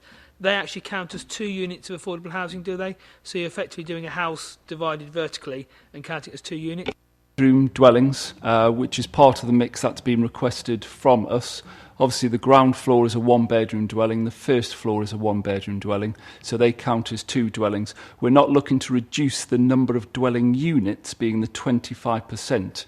Your policy requirement, that's being adhered to. We're just looking to ensure there is an appropriate mix across from 1 bed all the way up to 5 bed across the site. Of clarification? No? Janice Buxton. So, name for the record, Kevin Moore. Just press it off. Okay, the proposed site layout has changed significantly since the original master plan of 120 dwellings, which was approved with outline planning permission in February 2015. The extra 35 proposed dwellings have created an overcrowded development, with affordable housing now clumped together against the existing property boundaries on the Watling Street, and the creation of car parks, which is a known source of antisocial behaviour and crime. We understand that this contravenes paragraph 58 of the National Planning Policy Framework. The original proposed layout, which the planning application on the outline planning was granted, was sympathetic to existing dwellings on Watling Street and the Longshoot, allowing for a garden-to-garden layout. This has now been severely changed and inflicting definite changes on this layout with the existing residents. Whilst everybody accepts the need for affordable properties, they shouldn't be clumped together on any development and instead spread throughout the development to avoid these situations. There is no infrastructure to support these extra dwellings. Watling Street and the Longshoot are already heavily congested, especially at peak times, and the proposed layout brings extra traffic into the area without any regard for the current residents. 440 dwellings already been in the area already been approved. This development has another 120. You're now talking of another 35. We heard earlier of another 329. When is this going to stop? Everybody is ignoring the traffic issues that we have in that area, and there are no plans from the council to relieve this. We understand there is a borough plan in existence showing plans to provide a relief road over this land. This clearly is not going to happen now. What is the council's plan to relieve the maddening traffic situation for local residents? Other infrastructure such as doctors, dentists, schools and shops have simply been overlooked, and the impact on the area has been totally disregarded. This area is already heavily oversubscribed in all of these, and with all of these new dwellings, the council does not have a credible plan to alleviate these concerns. The extra 35 dwellings are just profit greed from the developer. Cram on as many dwellings as we can, maximise profit, no regard to the existing residents of the area and no consideration to the local neighbourhood whatsoever. The extra properties have resulted in minimal green areas on the new layout and the removal of the garden-to-garden layout originally proposed of what the original planning application was approved on. We also have access ways now caused for the new layout where you can get access from the new road and new development over the boundaries into the rear gardens on Watling Street and the Long Shoot. This increases the risk of crime.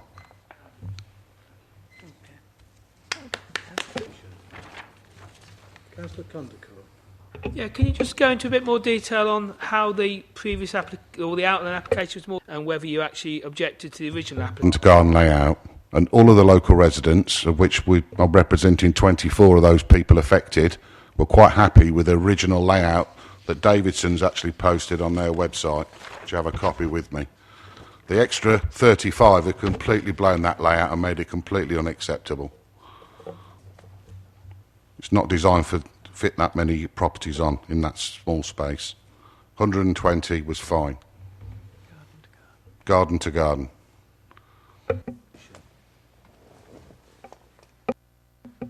Anything you need to come back on, Claire, at this point?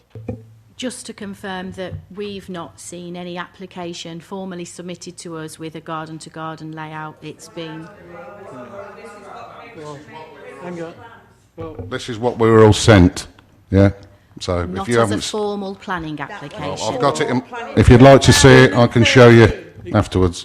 Excuse me, I mean, I don't know what that document is. It may be something that the developers circulated. Possibly. Right, apart from that, Claire, anything else? No? Got to just clarify, this is what was, it says on here, the original master plan approved at the outline planning stage, in writing. Thank you. I can clarify that. A master plan is for indication generally and doesn't form the detailed layout as part of any planning approval. What you're considering now is the proposed detail to deal with that outline planning application. Okay, thank you. Right, back to my normal thing. To enable debate to take place, can I move as printed? Is that seconded? Seconded.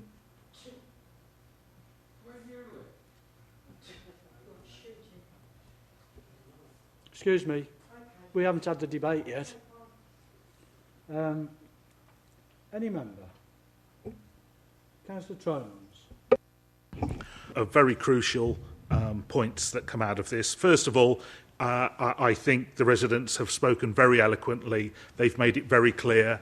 And yes, I understand, and members of the Planning Committee, we all understand the outline permissions, and one of the huge drawbacks with them, and a good reason why we as a committee should be encouraging full detailed applications to come forward rather than just outline, is because what is presented to committee members, what is presented to the public, looks very attractive. It looks sympathetic to local existing residents.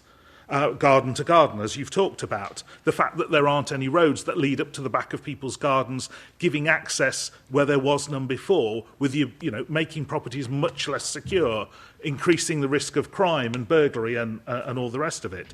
So these things get passed on the basis of what gets provided by developers. Committee members look at the, and they appreciate that it's not possibly going to be the absolute final version, but there is much weight given to documents like that that are part of the planning pack.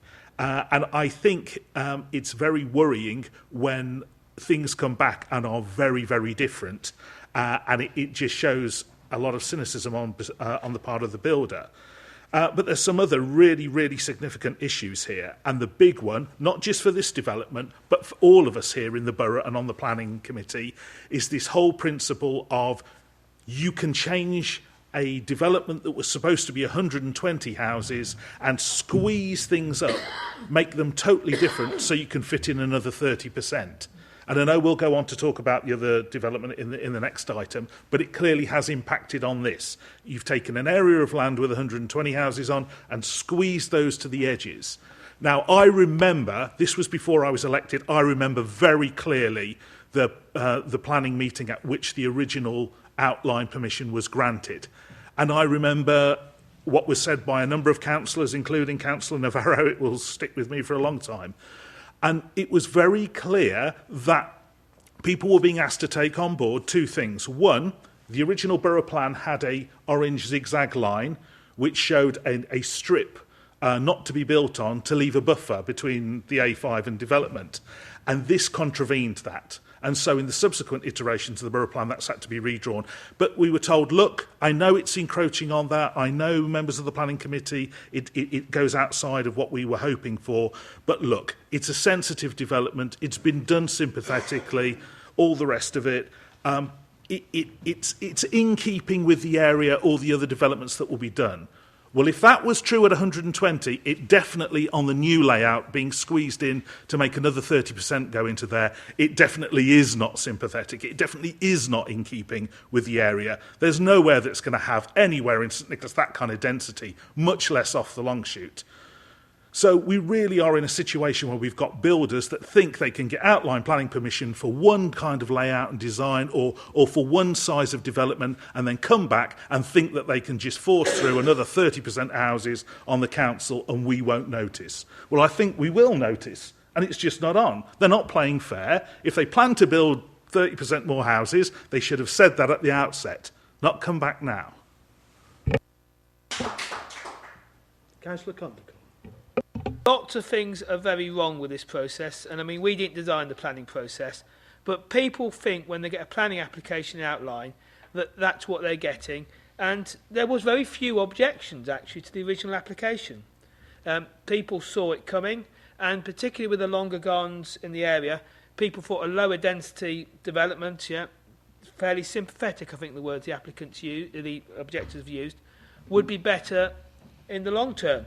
We have really crammed this site. I don't know whether 35 dwellings per hectare includes or excludes the balancing pond, but this is a very, very busy development off a single access road, which turns out right at the top of the Longshoot. It's absolutely crazy, the Longshoot. This evening, if people came into the planning meeting just after 4, it was queuing up the Longshoot. We cannot just cram vast amounts of housing right up the top of the Longshoot without having a proper borough plan to get sustainable transport, the railway stations, etc.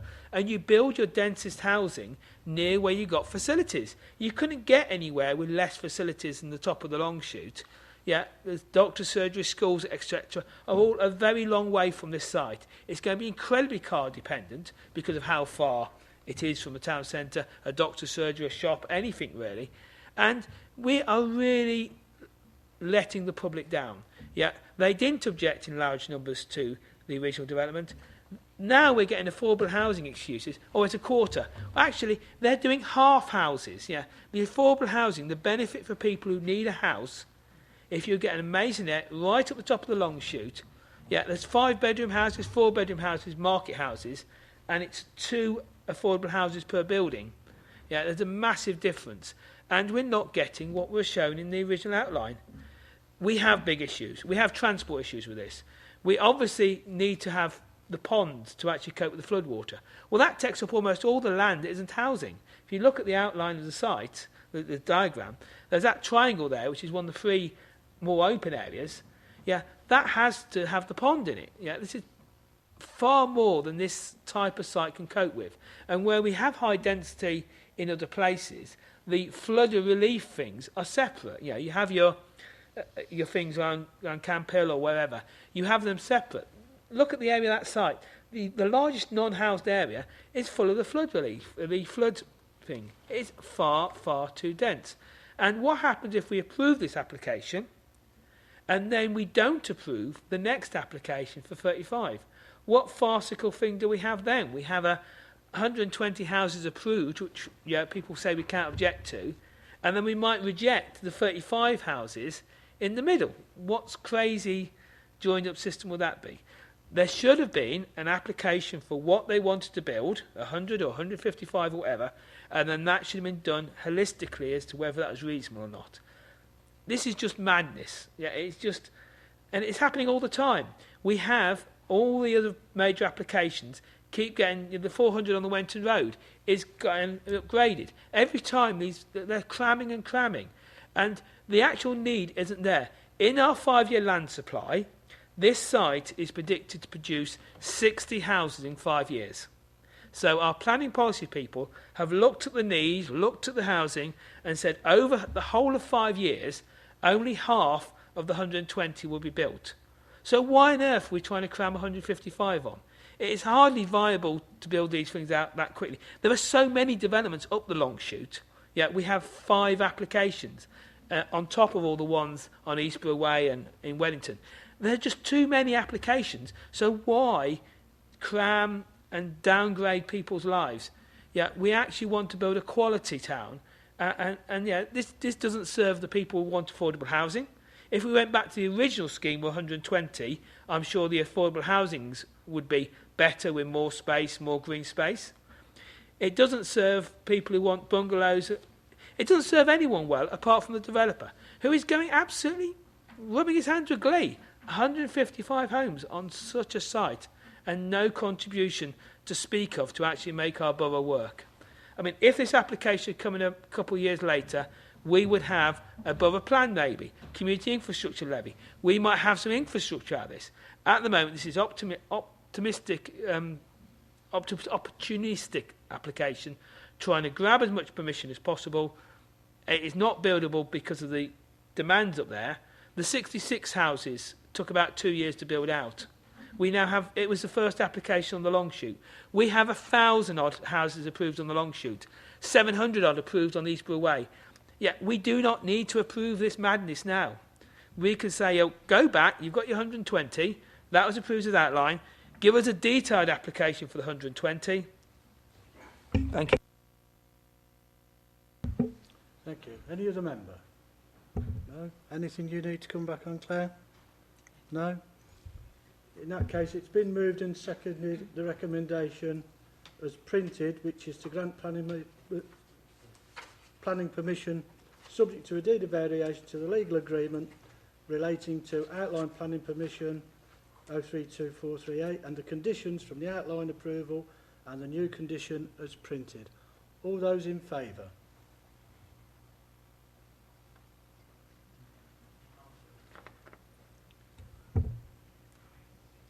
And against?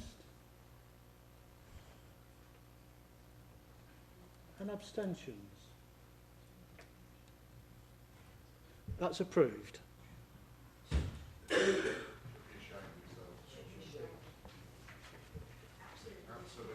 Okay, thank you. Thank you.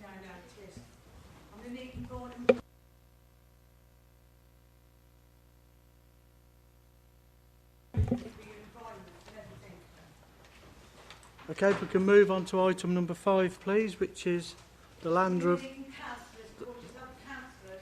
rear of 194262, the long shoot. Claire, you again? It is. Thank you, Chair. This application is the full application for the 35 dwellings on land to the rear of 194 to 262, the long shoot. As I've said, this is the full application for the land edged in red, as shown on the plan in front of you, in connection with the approval of reserved matters for the 120 dwellings that members have just considered. As I mentioned on the previous application, there is the outline application that was being approved on the site for up to 120 dwellings, but due to the way that the site has been laid out, it's been possible for additional dwellings to be accommodated on the site. These dwellings are to be served off the same access road that the 120 dwellings uses. As you'll see from the agenda, there have been several letters of objection to the proposal along with a petition. The majority of these comments relate to the principle of having the development on the site, but as I've already said, this has already been established as being acceptable due to the granting of outline permission on the site. matters of devaluation of property are not matters that can be considered in the planning legislation. Your officers consider that the key issues to consider with this application are housing need and mix, visual amenity, highway safety, flooding and drainage, ecology and biodiversity, and legal obligations. Other issues are listed on your agenda, but I don't propose to go through those in my presentation to you. Many of the issues with this application are exactly the same as with the previous application.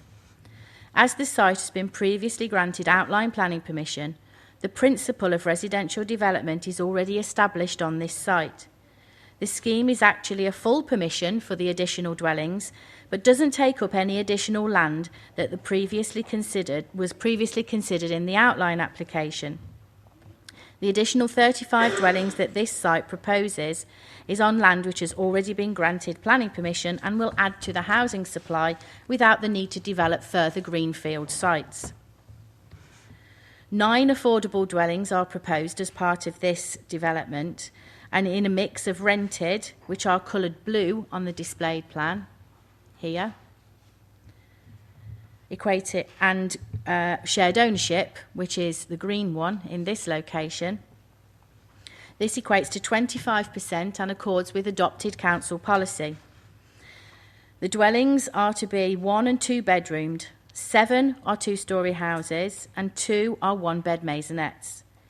Taking into account the previously considered application and the mix of affordable dwellings across the rest of the site, it is considered that when combining these 2 sites together, there is sufficient pepper potting of the affordable dwellings across the site as a whole. The market dwellings on this site are a mix of 2 to 5 bedroomed and are generally semi-detached and detached houses. Your officers consider that there's no grounds to refuse the application on housing need and mix. In relation to visual amenity, the impacts of the development on this site in terms of the character of landscape have already been considered as part of the outline application. So, taking this site and the previously considered scheme for 120 dwellings into account, the site is accessed off the primary street that loops around the development and has a series of green spaces. The majority of the dwellings front a road or a central green space in this part of the site. Most of the dwellings are 2-storey, but there are 2.5-storey houses also on the site. Dwellings have features of bay windows, stone headers and canopies, and are to be at a density of 30 dwellings per hectare, the same as the previously considered site. Materials are to be red brick and grey and red roof tiles, with matching brick boundary walls in prominent locations. Your officers consider that there's no grounds for refusal on visual amenity terms. In relation to highway safety, the point of access into the site has been considered during the outline application. And following the submission of amended plans, County Highways have confirmed that they don't have any objections to this development for the increased number of dwellings using the access. However, as this is a full application for additional dwellings, the County Council have requested additional financial contributions towards a cycleway route linking Eastborough Way, the Longshoot and Hinkley Road, which accesses the district centre at Horston Grange. Moving on to flooding, although this was considered as part of the original outline permission, as with the previous application, because there are 35 additional dwellings on the whole site, a new drainage strategy has been submitted. Again, as with the previous application, the County Flood Risk Management Team have been consulted and they don't object to the proposal, considering that the submitted drainage strategy shows that the increase in dwellings can be adequately accommodated on the site. As members will recall from my previous presentation, there have been objections from Warwickshire Wildlife Trust on the grounds of ecology, in that the increase in the number of dwellings should require the impact on biodiversity to be reassessed. And as with the previous application, the developable area is not any different to what has been previously approved with the original master plan.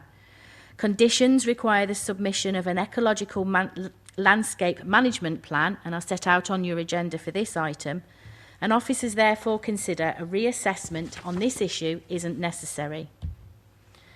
In relation to legal obligations, as this application is for an additional 35 dwellings, there have been requests made for Section 106 legal agreement contributions.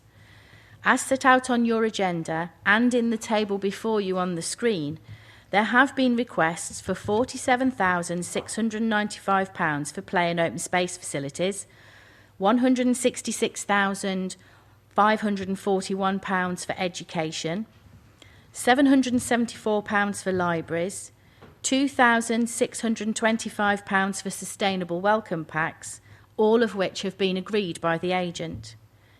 As I just mentioned, County Highways requested a contribution towards a cycleway route linking Eastborough Way, the Longshoot and Hinkley Road, which routes past Horston Grange District Centre. And today we have had confirmation that the agent is willing to pay the requested £35,000 for this. The recommendation is therefore one of approval, subject to the completion of a legal agreement and the conditions set out on your agenda and addendum. Thank you. Thanks, Claire. David Bainbridge. Thank you again, Chair and members of the committee. I will be brief. The density of the overall site, that is 26.8 dwellings per hectare. You could round that up to 30 if you wish. The reason being is the gross site area is 5.78 hectares. So, as your officers have said, we're not looking to increase the developable area, but rather look for a more appropriate mix, which includes a mix which has smaller sized dwellings, including the 4 masonette properties. So the gross site area remains the same, Chair. There's been comments that some feel it may be high density. Certainly there isn't any national planning guidance or local policy guidance in respect of density, but as I say, based upon the gross site area, it's 30 dwellings per hectare, which in my experience is not dense per se. There'll be a better mix of properties as a result of the proposal, Chair. There is the combined cycle and pedestrian link, which your officers have summarised, and it's very helpful to have the agreed heads of terms for the Section 106 for this full planning application, which is on the screen there. That's all agreed and can be progressed, subject obviously to your committee's decision this evening. And the mix within the affordable is being led by the local evidence with no objections from your officers, Chair. So that's all I propose to say, but thank you again for the opportunity to speak. Thank you. Any points of... I haven't finished yet. Any points of clarification? Councillor Condicle. That's houses per hectare, but looking at the diagram, the affordable housing seems to be really crammed into about 5 or 10% of the site. And you said it was maisonettes. Can you just clarify how much space the affordable housing has and why you haven't spread it out into 2 blocks to make it a bit less dense? Because it is all in one place and very tight. We've worked with your housing officers. We've worked with the preferred registered provider to achieve the most appropriate mix between the tenures, and we have a spread through the site being the 3 main areas. I don't know what the density is for those particular areas because we just as planners do not calculate it on that basis. It's preferable to look at the development overall, but certainly both in terms of the type being the mix 1 to 3 bedroom properties and also the tenure mix within that are all as the evidence has indicated in working with the registered provider. Thank you. Anything else to the applicant? No? Anything you need to come back on, Claire? No? In that case, to enable debate to take place, can I move the recommendation? Is that seconded? Any member wish to speak? Councillor Condicle. Yeah, as I said, application for 35 opens up a whole can of worms in terms of we've got 2 applications. What happens if one's approved and one's declined, and how will they work in terms of providing things like Section 106 monies and infrastructure? Because if you looked at the big plan, there's this hole in the middle of the first application where we've got the second application. The size of it is probably about a third of the area, and the affordable housing is really rammed. I mean, it's block. I mean, if you can zoom into the affordable housing and compare it to the size of just one of the non-affordable housing, it really is incredibly tight, very, very different. I mean, you look at a house on a long shoot, you can have all the affordable housing in about half of one of their gardens. It really is jammed together. And I don't know if there's a street scene picture of those 9 units of affordable housing, but they're just it's such a raw deal for the affordable housing. I don't know what happens about the deliverability, because normally with detailed planning applications, we have to start building within a certain period. Is it about a year? And we've got another application, which we've approved tonight as well. So how does the starting of the planning applications work? Do they have to lay a foundation of each to make them started? Because, as I said earlier, only 60 of these houses were assumed to have been buildable within 5 years. Obviously, having detailed application, that might speed that process up. But, yeah, do we need to approve this today? Yeah, the applicant has already got 120 houses he can go away and start building. That will take him, according to planning policy, 6 years, 5 years, some large number of years. And by approving this new application today, you're not going to get any more houses any quicker, because 120 houses will take several years to market and sell and things, probably over 6 years if you believe our planning policy people. On the principle of whether this is actually needed and it's this need argument, we have 2,000 odd houses on our 5-year land supply. We have another 2,000 houses that's not on the 5-year land supply, like the houses at Eastborough Way, like the half of this site, say only 60 out of 120 is on our 5-year land supply. So we're already assuming we don't need and can't build out that fast. So adding 35 houses now, what's the advantage to us? The applicant hasn't demonstrated he's going to build these extra 35 houses in the next 5 years. He's got hundreds down Wennington, hundreds all over the place to get building. So there's no essential. And if this was deferred and not approved now, redesign it, that's marvellous. Let's make it less dense and space out the affordable housing. But also it may come at a time when we can actually get some serious money then out of the developer through community infrastructure levy to have some infrastructure for this housing. Because there is no infrastructure for the 120 homes, and there's definitely no infrastructure for adding another 35. The queues down the long shoot are appalling when they've even just started to build some of the houses on the long shoot. It is a serious issue, and we should not be approving even more housing on the long shoot when we haven't got a single bit of highway improvement to mitigate even the first house we built on the long shoot. Yeah, there's just nothing being done to solve the problems caused by all this housing. It's absolutely nuts. And by the time we get a borough plan, they might decide we can have some money from developers, but all the applications will be approved by then. It's nuts. Thank you. Of the borough plan and community infrastructure levy, the borough plan has failed to be delivered. Therefore, there is no SIL that we can charge. Therefore, the road improvements haven't been done. And I think if you did find some way to knock this into the long grass and approve it at some point when there is a borough plan, and heaven knows when that would be, how much SIL can you charge on 35 houses? That doesn't really count. There's two main issues here. One is that this now, putting 155 into 120 house space, is no longer in keeping with the area by any stretch of the imagination. And so that is perfectly good grounds to turn it down. They have taken what was an acceptable borderline application and got the original borough plan to move its orange line for buffers between development and the A5, got a whole lot of concessions, and they weren't satisfied with that. And the second part is, if we agree to this, wow, are we opening ourselves up to every single developer coming back and saying, I want 30% more on that 200 site, I've got an approval for 500 here, I want 30% more adding to that. And if you don't, I'll appeal because you've granted it to other people. You've set the precedent.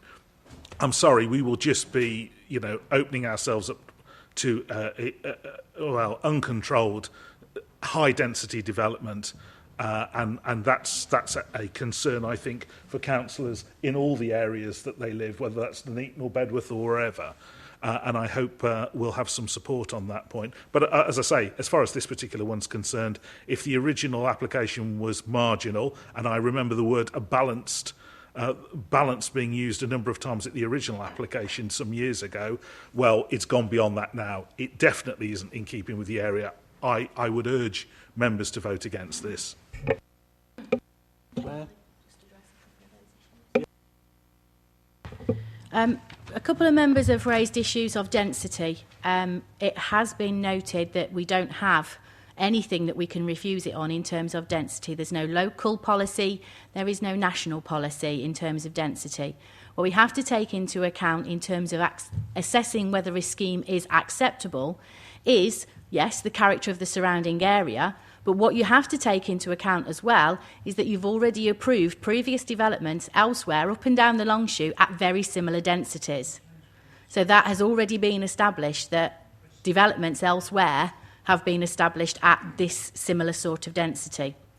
And secondly, you talk about indiscriminate increases on other sites of 30%.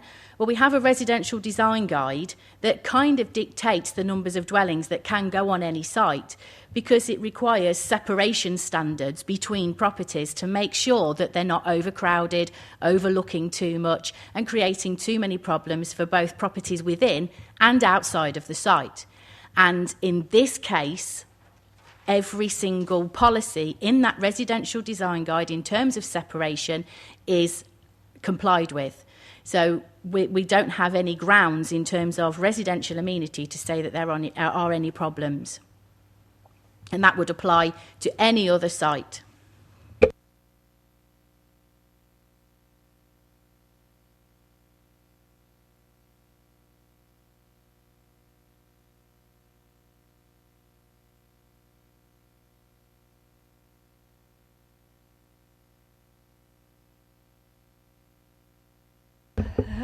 I have absolutely no intention of getting involved in all the political stuff that's going on about a local plan or anything else, and neither do I intend to vote against this proposal, but I do want to register some concerns with these 35 houses. I fully support affordable housing. I just think that the way these 35 houses have been added on to the edge of this development makes them look as though they may not integrate as much as I would like to see them integrated into a bigger plan. As I said, Chair, I don't have a problem with affordable housing. I do have a problem with the way these all seem to be jammed together all in one place on one large development. My preference is to see them split more evenly across any development. Thank you. Mr. Copeland. Thank you, Chair. Put your doodah on, please. Anyway, I know it's for the camera. I keep hearing tonight this phrase, and obviously I'm going to get the words wrong, but what it means is, this in keeping with the area. And I just want somebody to explain that to me, probably the person that's using it constantly. I mean, what is this in keeping with the area? Is it a suggestion, as I'm sort of picking up the vibes, if you like, that, we can't have that in our area, but somewhere else maybe could, because it would be in keeping with their area? Well, I sort of object to that, because I like to think of the borough as, one borough where we have different types of things and we do have a cohesive thing, but I'm not happy with this. Not in keeping with the area. What is that all about? And the other thing is, it's been mentioned about affordable. Yep, that's gone on for years. About what is affordable, what is not, that sort of thing. The other thing I do find interesting is the government, of which not my party, but they are constantly, every week on the news, we need more houses. And yet, members of the same party don't seem to want to build or allowed to build these houses. We have a member of the Green Party who talks earlier on, it was actually on the other application, but I'm going to get a bit of leeway here, I hope. You know, he talks about there's only going to be a small amount of them built and not the whole lot, you know, in the next few years. And then he talks about all the houses in the area. Well, you can't have it both ways. They're either going to be built or they're not.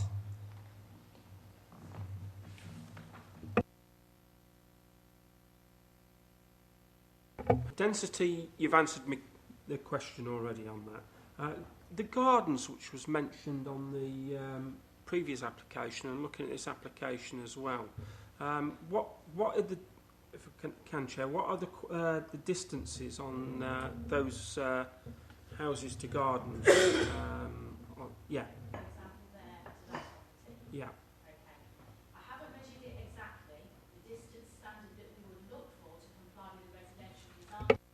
Exactly, but the distance we would look for to comply with the residential design guide is 14 metres.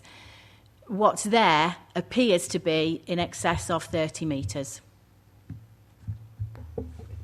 Thank you. Housing, I assume that the blocks, I'm not a fan of putting blocks of affordable housing in, but on this particular application, the affordable housing, are they going to be run by an independent housing company? Be provided by a registered social landlord rather than retained by the developer. I can understand why they're in blocks now. It's a difficult one. There has been a lot of development up in that area, but as has just been said, you know, in keeping with the area, this is a lot of new build going on up there. And it's all down the side of the long shoot, and it's a new area. It's new development, and new development, I'm afraid, does change areas. You look at Camp Hill, you look at Bedworth Heath, you can look places all over the borough. It does change areas, and changes areas for the good. It's you know, it's bringing a mix of people into an area.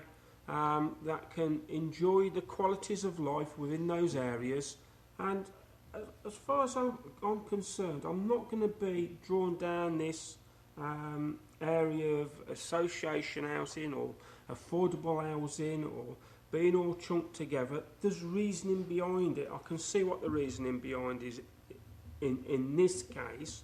I've got in Camp Hill lots of affordable housing, all types of affordable housing, all over the estate, in blocks, in chunks, and some scattered. It works. It does work. And, you know, it will work in this area as well. I just feel sorry we go down that route, but I should be voting in favour of it, Chair.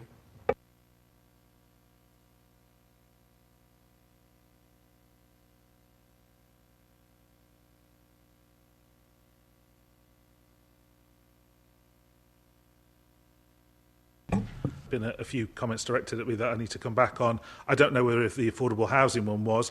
Actually, I have no problem with affordable housing, but we need the right kinds of affordable. You need to have bungalows for the elderly. You need to have, small starter units. You need to have affordable to buy. The reason that they're in blocks, apparently, according to officers, is because it's easier maintenance for the social housing company that does it. But we have a policy of pepper potting as a council, so it's not unfair that people ask, well, why isn't it being pepper potted here? But the main issue that's been raised by Councillor Copeland is about not in keeping with the area, and he seems to think that this is some kind of NIMBYism or whatever. It's not. You've completely missed the point about what we're saying. And Councillor Condacor, who is definitely not from the same party or end of the political spectrum as me, has made the same point. Why would you put a one-bed masonette? Why would you put something, starter homes, and cram them in? That's the kind of urban density you would expect by a town centre, by a shopping centre, by a community centre. If you're going to build those kind of houses, try and have them where people, if you're going to do an urban living type environment, have somewhere for them to be urban in. If you're going, there isn't a school right by there isn't a shop, there isn't a health centre, there's nothing. So if you're going to... Councillor Yeah, Trusson-Lee. okay, I'll be very brief. I think... Councillor Tromans, what I'm saying is you're repeating what's been said earlier, and we're just delaying things. Okay, sorry, I mean, actually, it's the right kind of houses in the right kind of places. Affordable, you could definitely have there. The residents didn't object to the original application. The way it was set out, it was very sympathetic. So that's the point we were making. Councillor Condacall. Is what happens because we've got two applications, and if we say to on this second application, if we reject it for now and they redesign it, because they could redesign it with say 25 houses, and actually give more space to the affordable housing, because they are very tight, and the size of the gardens and everything on these 9 units is so crammed that actually, even if they did 35 but respaced it slightly to give them a better aspect, but I say I don't know how it works with the two applications, and maybe the officers could clarify if both have to start straight away in terms of their 1 year to start, or whether actually the other application can go on and this application can be improved. Because one of the things you often say is we shouldn't actually say yes or no. Sometimes we should say, can you just tweak this design a bit and come back with a better design? But the way we deal with things, and members that have attended training should know, we deal with every application on its own merits. We've dealt with one application. This is a different application. So if it was refused, it will be refused for whatever reasons, providing their proper planning reasons, and then they're back to the drawing board, or they go to appeal, or whatever happens with that. In regards to starting a development, I don't think they have to start within 1 year, do they? It's 3 years, isn't it? All developments for full applications have 3 years in which to start on site. This application has the same red line for the site entrance as the outline. So once they've constructed part of the highway to access the site, they will have implemented both developments. So there isn't any issues there if this one is granted.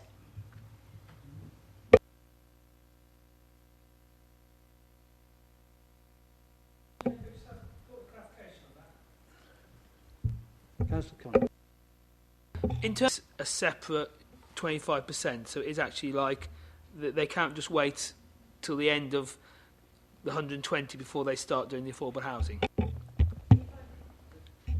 Okay. If I just zoom in on this part of the application site. Taking the site as a whole, we've got one access road with affordable housing on the 35 dwellings in this location here. Then looking at the one you've previously considered, you've got affordable housing located in the north of the site, and you've also got affordable housing located down here, which is all part of the red line of the previous application. So there's actually 3 groupings of affordable housing dispersed across the site as a whole. Once the site has been implemented, it will be very difficult for them to not build the affordable housing because it's part of the integral layout of the whole scheme. So it will be delivered. I don't know if there's a phasing plan on the original outline for the 120 dwellings, but it's a relatively small site, so I can't imagine that there would be too much delay between implementation and having properties available for people to start living in. Right, thank you. The recommendation has been moved and seconded, and that is what's printed on your agenda to grant planning permission subject to a legal agreement and the conditions printed. All those in favour of that?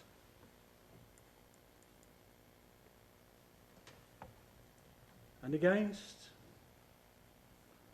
And abstentions? That's approved.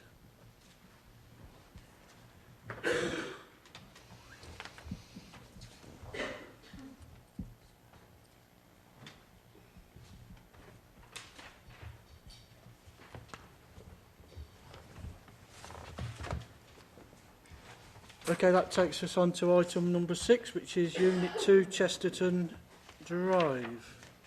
Jackie, thank you. Thank you, Chair. This application is to change the use of one of the units in Chesterton Drive from A1 retail to A5 takeaway. This unit has been empty since the units were built a few years ago. There are 3 units in this block, all of which were purpose-built and consented for A1 retail and financial and professional services, which is A2. The 2 units occupied provide a co-op and hairdressers. The unit the application refers to is positioned to the front of the property on one corner.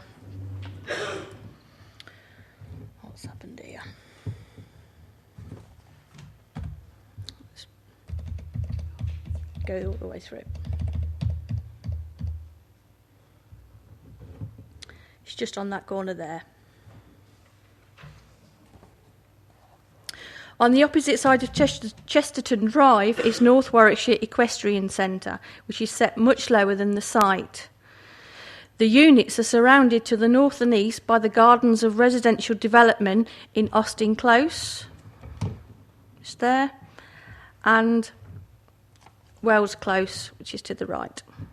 To the side of the co-op is a vacant area of land previously occupied by a doctor's surgery. Adjacent to this is the access to Auden Close, with some of the houses of Auden Close fronting onto the units. The boundary to the rear gardens are protected with a fence. The land to the side and north rises significantly, therefore the surrounded houses are higher than the site. Just see that a little bit there.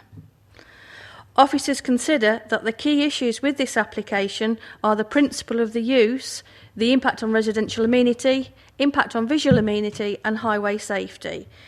In terms of the principle of development, an A5 use is defined as a town centre use. Therefore, the NPPF states that a sequential test should be provided if placed out of a town to show why suitable sites are not available in the town or edge of town. This sequential test has not been provided. However, this has limited weight as the lawful use in any case is A1 retail. Therefore, the principle of having these units outside of the town has already been established by the original approval. In terms of the residential amenity, the NPPF says that planning decisions should avoid noise and significant adverse impacts on health and quality of life to neighbouring properties. Safe Policy S7 of the local plan states that takeaway uses identified outside of a town or district centre should only be approved if there is no additional disturbance to residential properties and that there is a sufficient separation gap between the use and residential properties. This guidance suggests the separation distance should be 30 metres or more. There is a minimum of 21 to 24 metres to residential properties in this instance, and is therefore against this guidance. Notwithstanding this, a previous allowed appeal at the Punch Bowl on Tuttle Hill stated that the separation gap is not the end of the matter and it is more the interrelationship of the existing lawful use that is most relevant. In this instance, the lawful use as A1 retail could generate some comings and goings, including traffic movements and subsequent disturbance to neighbours. Although in reality, this unit has never been occupied, so has never disturbed neighbours, and therefore it is unclear what additional disturbance the use as A5 would provide. Policy S7 also states that there should be sufficient ventilation and extraction facilities, which should be submitted with any planning application. No such details have been submitted with this application. The Council's Environmental Health team have stated that experience shows that equipment is not completely effective in removing odour, and given the proximity to neighbouring properties, they foresee this as being the issue in this instance. Environmental Health also state that high-level extraction is normally the key method to discharge odour. However, the unit is only single-storey and the houses around the site are two-storey. Therefore, the extraction would have to be taller than the unit in order to discharge above adjacent bedroom windows. In this instance, this will be exacerbated as the residential properties are on higher ground than the unit, therefore necessitating taller extraction than would normally be anticipated. This extraction unit in itself would then cause visual amenity concerns. County Highways have responded with an objection to the scheme due to the lack of demonstration of sufficient parking and concerns about the impact on highway safety. Local Policy S7 states that there should be sufficient off-street parking and should not adversely affect the free flow of safety of traffic. County Highways predict that if approved, the change of use could result in an additional 82 vehicular movements over a 4-hour period. And that's over the predicted 67 movements for an A1 retail unit for the same period. Highways have stated that it should be demonstrated via a parking survey that this can be achieved within the car park, provided as on-street parking could reduce traffic flows and provide safety issues. The Borough's parking guidance states that an A5 use alone suggests the need for 30 parking spaces. The car park that serves all 3 units currently only provides 13 spaces. However, these are maximum standards, and in any case this guidance is now out of date and therefore carries little weight, and refusal on a lack of parking alone could be considered by an inspector as being unreasonable due to the lack of policy to substantiate this. That shows a little bit more the actual height of the neighbouring properties compared to the co-op. In conclusion, it is considered that there are grounds to refuse the application on the basis that there is insufficient separation gap to residential properties in order to avoid a nuisance via increased disturbance such as noise and odours, and due to the lack of adequate demonstration that the proposal will have a highway safety impact on the area. The recommendation is therefore one of refusal, subject to the reasons set out in the agenda. Thank you, Chair. Okay, thank you, Jackie. Stephen Cox. To speak on behalf of the applicant, an A5 use would facilitate an important amenity for this neighbourhood, and this property is a good fit. As mentioned earlier by one of your committee councillors, shopping to buy chips and a paper is an everyday convenience presently deprived to this neighbourhood. Focusing on the reasons for refusal, traffic, there would be no problem. The scheme has 12 car spaces, a disabled space, a plentiful supply of bike stands, and a separate service yard for loading and unloading within the site and for refuse collection. It's envisaged most customers would arrive by foot, and it would prevent residents from having to make a 1-mile car journey each way to nearby Whittleford. The co-op trades 7 days a week, 7 a.m. to 10 p.m. The applicant is not intending to trade outside these hours, nor on Sundays. The applicant confirmed that the extraction would be professionally designed. Noise at unsociable hours and smells to residents is not therefore going to be an issue. The shop has stood vacant since October 2015 without any positive interest for an A1 retail use. This consent will allow the creation of 3 jobs to local residents. There is a surprisingly small number of objections for this type of use, confirming the vast majority of residents in the neighbourhood have no objection. If points of concern remain, the use of conditions can require adequate control of extraction, a parking survey, and restricting hours to cease trading at 10 p.m. and not on Sundays. Thank you, Chair. Councillor Copeland. Thank you. You said that extraction is only design. Yes. Can I take it from the phrasing of that it hasn't actually been done yet, so there's no evidence that you have to put before us that it can be achieved? Through you, Chair, it was made as part of the application confirmation that the extraction would be professionally designed, and it was expected that it would become a condition of the permission.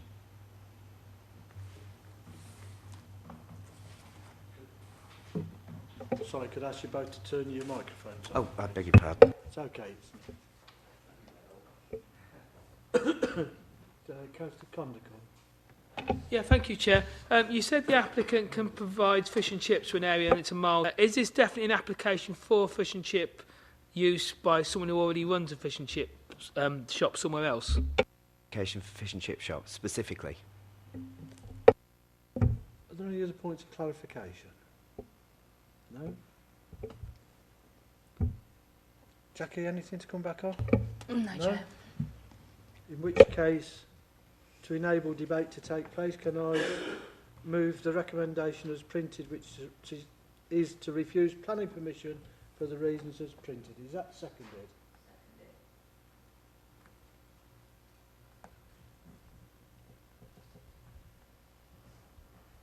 Any member wish to speak? Councillor Lloyd.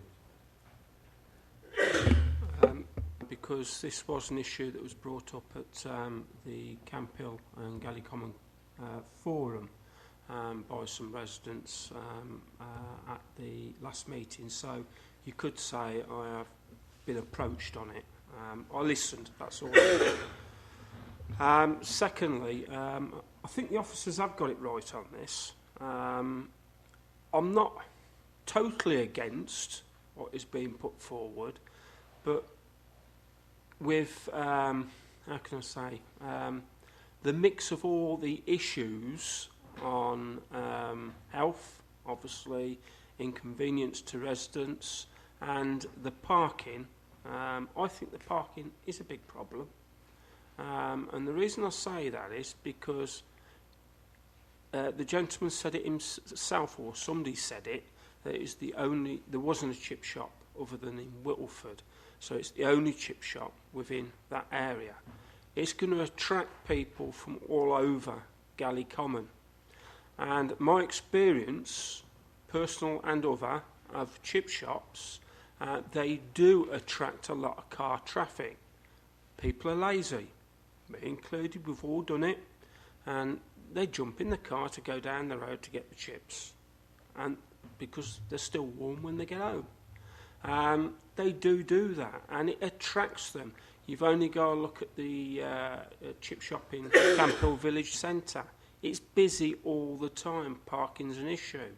You've only got to look at the chip shop where I live down in Bedworth Heath. That is absolutely rammed. 2 hot food takeaways in quite a large shopping area. It's rammed with traffic of a night time. Majority of that traffic is 3 shops. And there's quite a few shops there.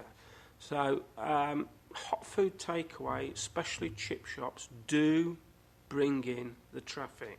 And I'm not convinced it won't be a major problem within this area. So I think, the officers have got it right. There is a parking survey that needs to be done within that area to see how that goes. I think it is an issue, along with all the other issues that the officers have met.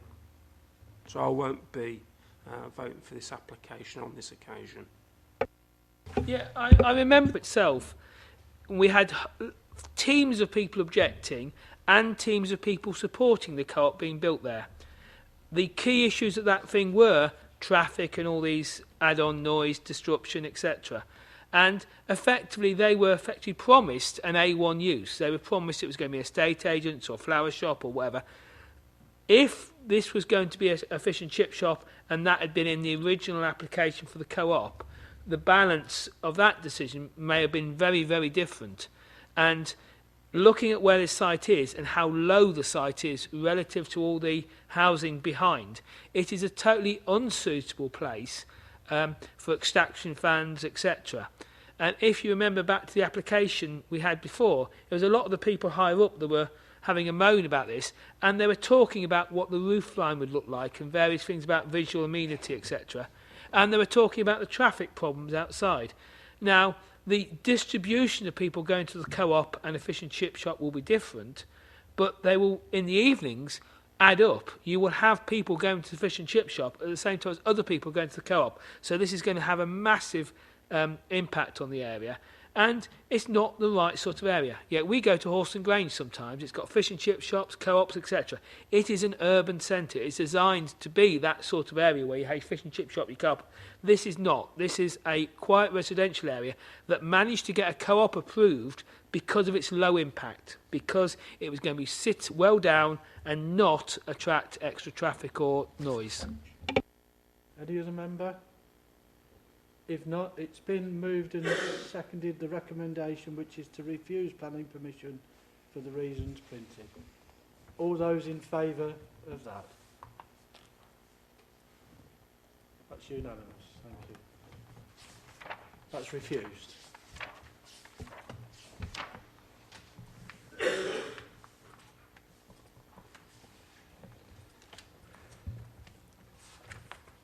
Which takes us on to our last item. Thank you very much for your patience. Been brilliant. Right, which is item number 7, 2 Hyde's Pasture. Jackie again. Okay, thank you. This application is for the removal of 6 conifers that are in a group of trees protected by a tree preservation order. The property is relatively modern and the group of trees are in the rear garden. The trees are taller than the 2-storey house. The rear garden is separated from the houses in Queensway by the flood relief channel, a footpath and a small area of open space. The spread of the trees is approximately 3.5 to 4 metres, leaving only approximately 3 metres to the rear of the house. The trees appear to be in reasonable health and are visible from Higham Lane and the footpath through to Queensway and beyond. We're talking about a group of trees there on the house in Hyde's Pastures. That is a photo taken by the applicant in terms of the proximity to the house. This is a view across the road of Higham Lane. And those are the houses, that's a view showing from the front elevation, showing the height of the trees. There have been a number of similar applications in Hyde's Pastures for similar works. See the history on the agenda. This includes applications taken to appeal where the inspector has agreed the trees can be removed, subject to replacement trees being granted. There have been 3 objection letters from neighbours amongst other points, these refer to the visual and ecological amenity that the trees provide, including reducing the water into the flood relief channel, and where previous replacements have been planted, the replacement trees have not provided the same amenity as the conifers. The Borough's tree officer has been consulted as part of the application process and has no objection to the removal of the trees, providing they are replaced by 3 new trees to consist of either yew, mountain ash or field maple, of sizes specified by the council. Due to the proximity of the flood relief channel, the Environment Agency has been consulted and have no objection subject to the conditions as printed on the addendum. In conclusion, it is considered that there are no grounds to refuse the application and therefore the recommendation is of approval subject to the conditions as printed on the agenda and the addendum. Thank you, Chair. Okay, thank you. Sarah Marston. I live in one of the properties adjacent to the flood relief that runs alongside of the boundary at the end of Regency Close, and as you are aware from the notes, a number of requests previously have been made to remove some of those trees.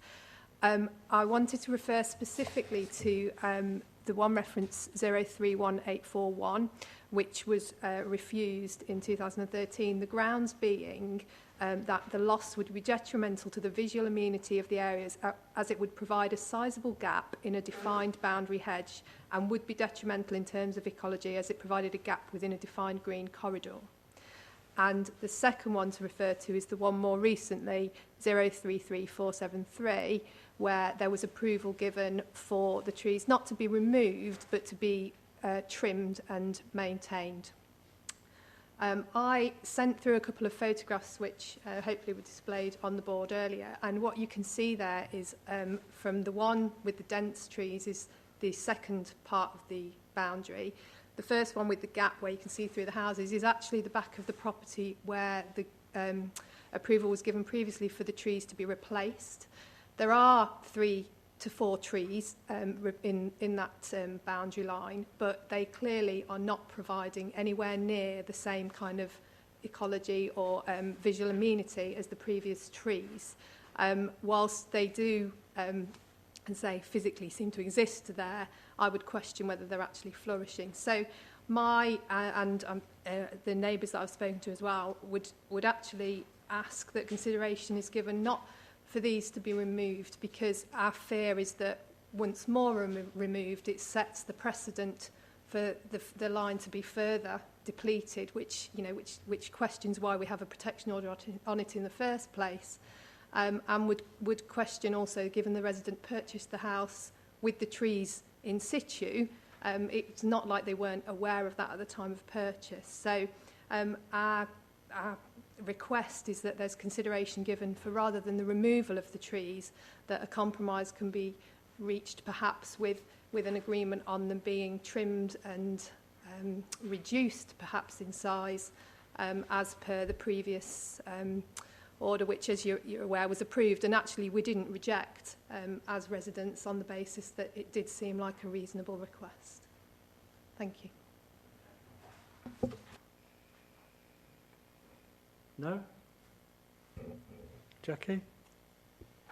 I only caught the first reference where it was refused, and that was because it was proposed to replace with shrubs rather than trees. That's the reason why the committee actually refused it on that basis. Thank you, Chair.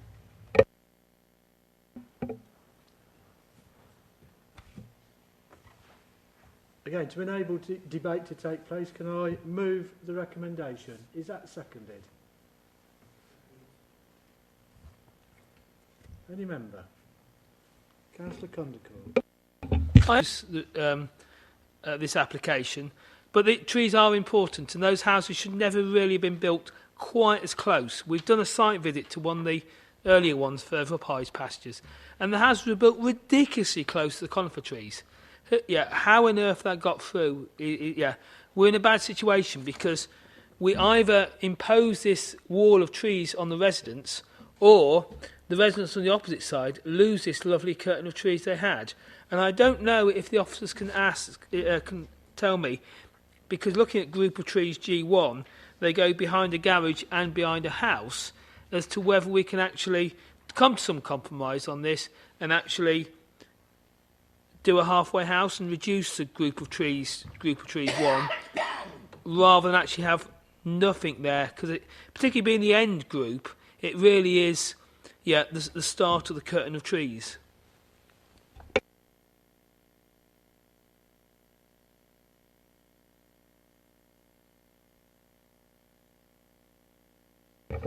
Really, we should be actually looking at the application that's in front of us. Within the tree preservation or the guidance, it is slightly different to normal planning, where you can approve something slightly less. But in this nature, as you're only talking about 2 trees rather than 6, I think you're talking about a materially different one. I think that might be difficult to appeal to actually support. Thank you. Councillor Copeland.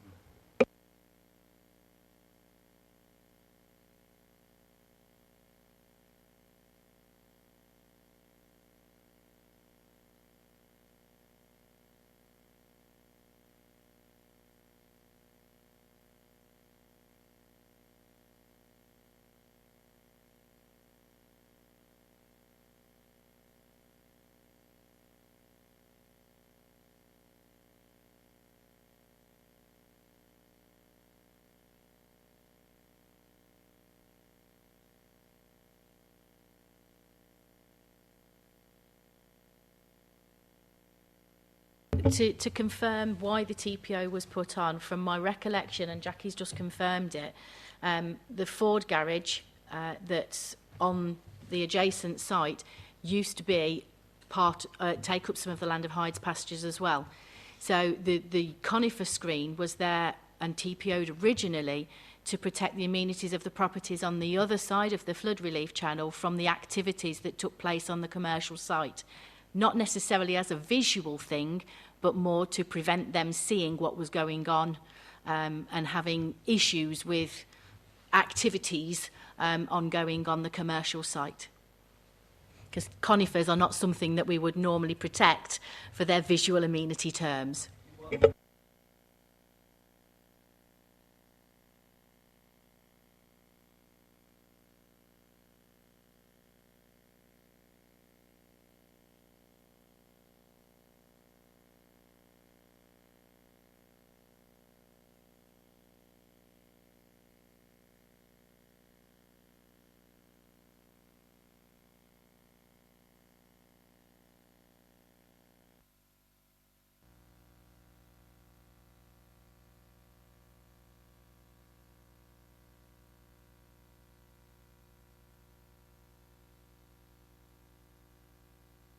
Made my mind up to support this, and the main reason would be the replacement of the trees with maybe better specimens of trees and more fit for purpose. And I presume there's been excessive growth over time, and being next to a water channel means that you're going to get maximum growth on the trees alongside it. So if it's replaced by a slower growing or a more amenable tree, then I don't really have a problem, because I think in the long run there will still be the same amenity in terms of tree and tree use in terms of visuals that exists now, and perhaps in a better form.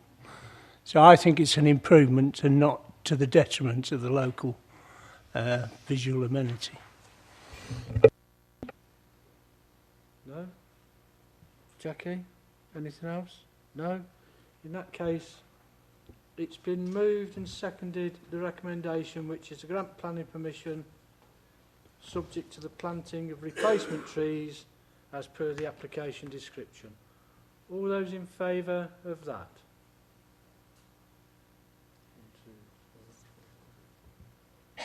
6 and against? 1 and the other person's left. So that's approved. Sorry, thank you for your patience anyway. That. What? I know it's been approved, but was there a girth?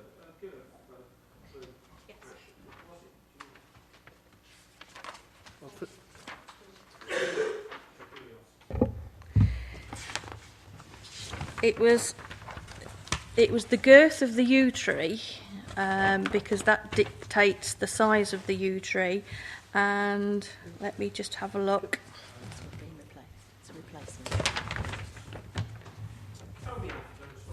Oh, okay.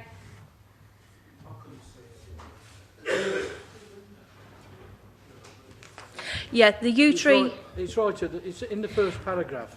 The yew tree was in relation to a height, because you don't necessarily look at the girth on a yew tree, and the mountain ash and the field maple was a girth, because that dictates the standard of tree. Okay, thank you. Can I thank everybody for their attendance and declare the meeting closed?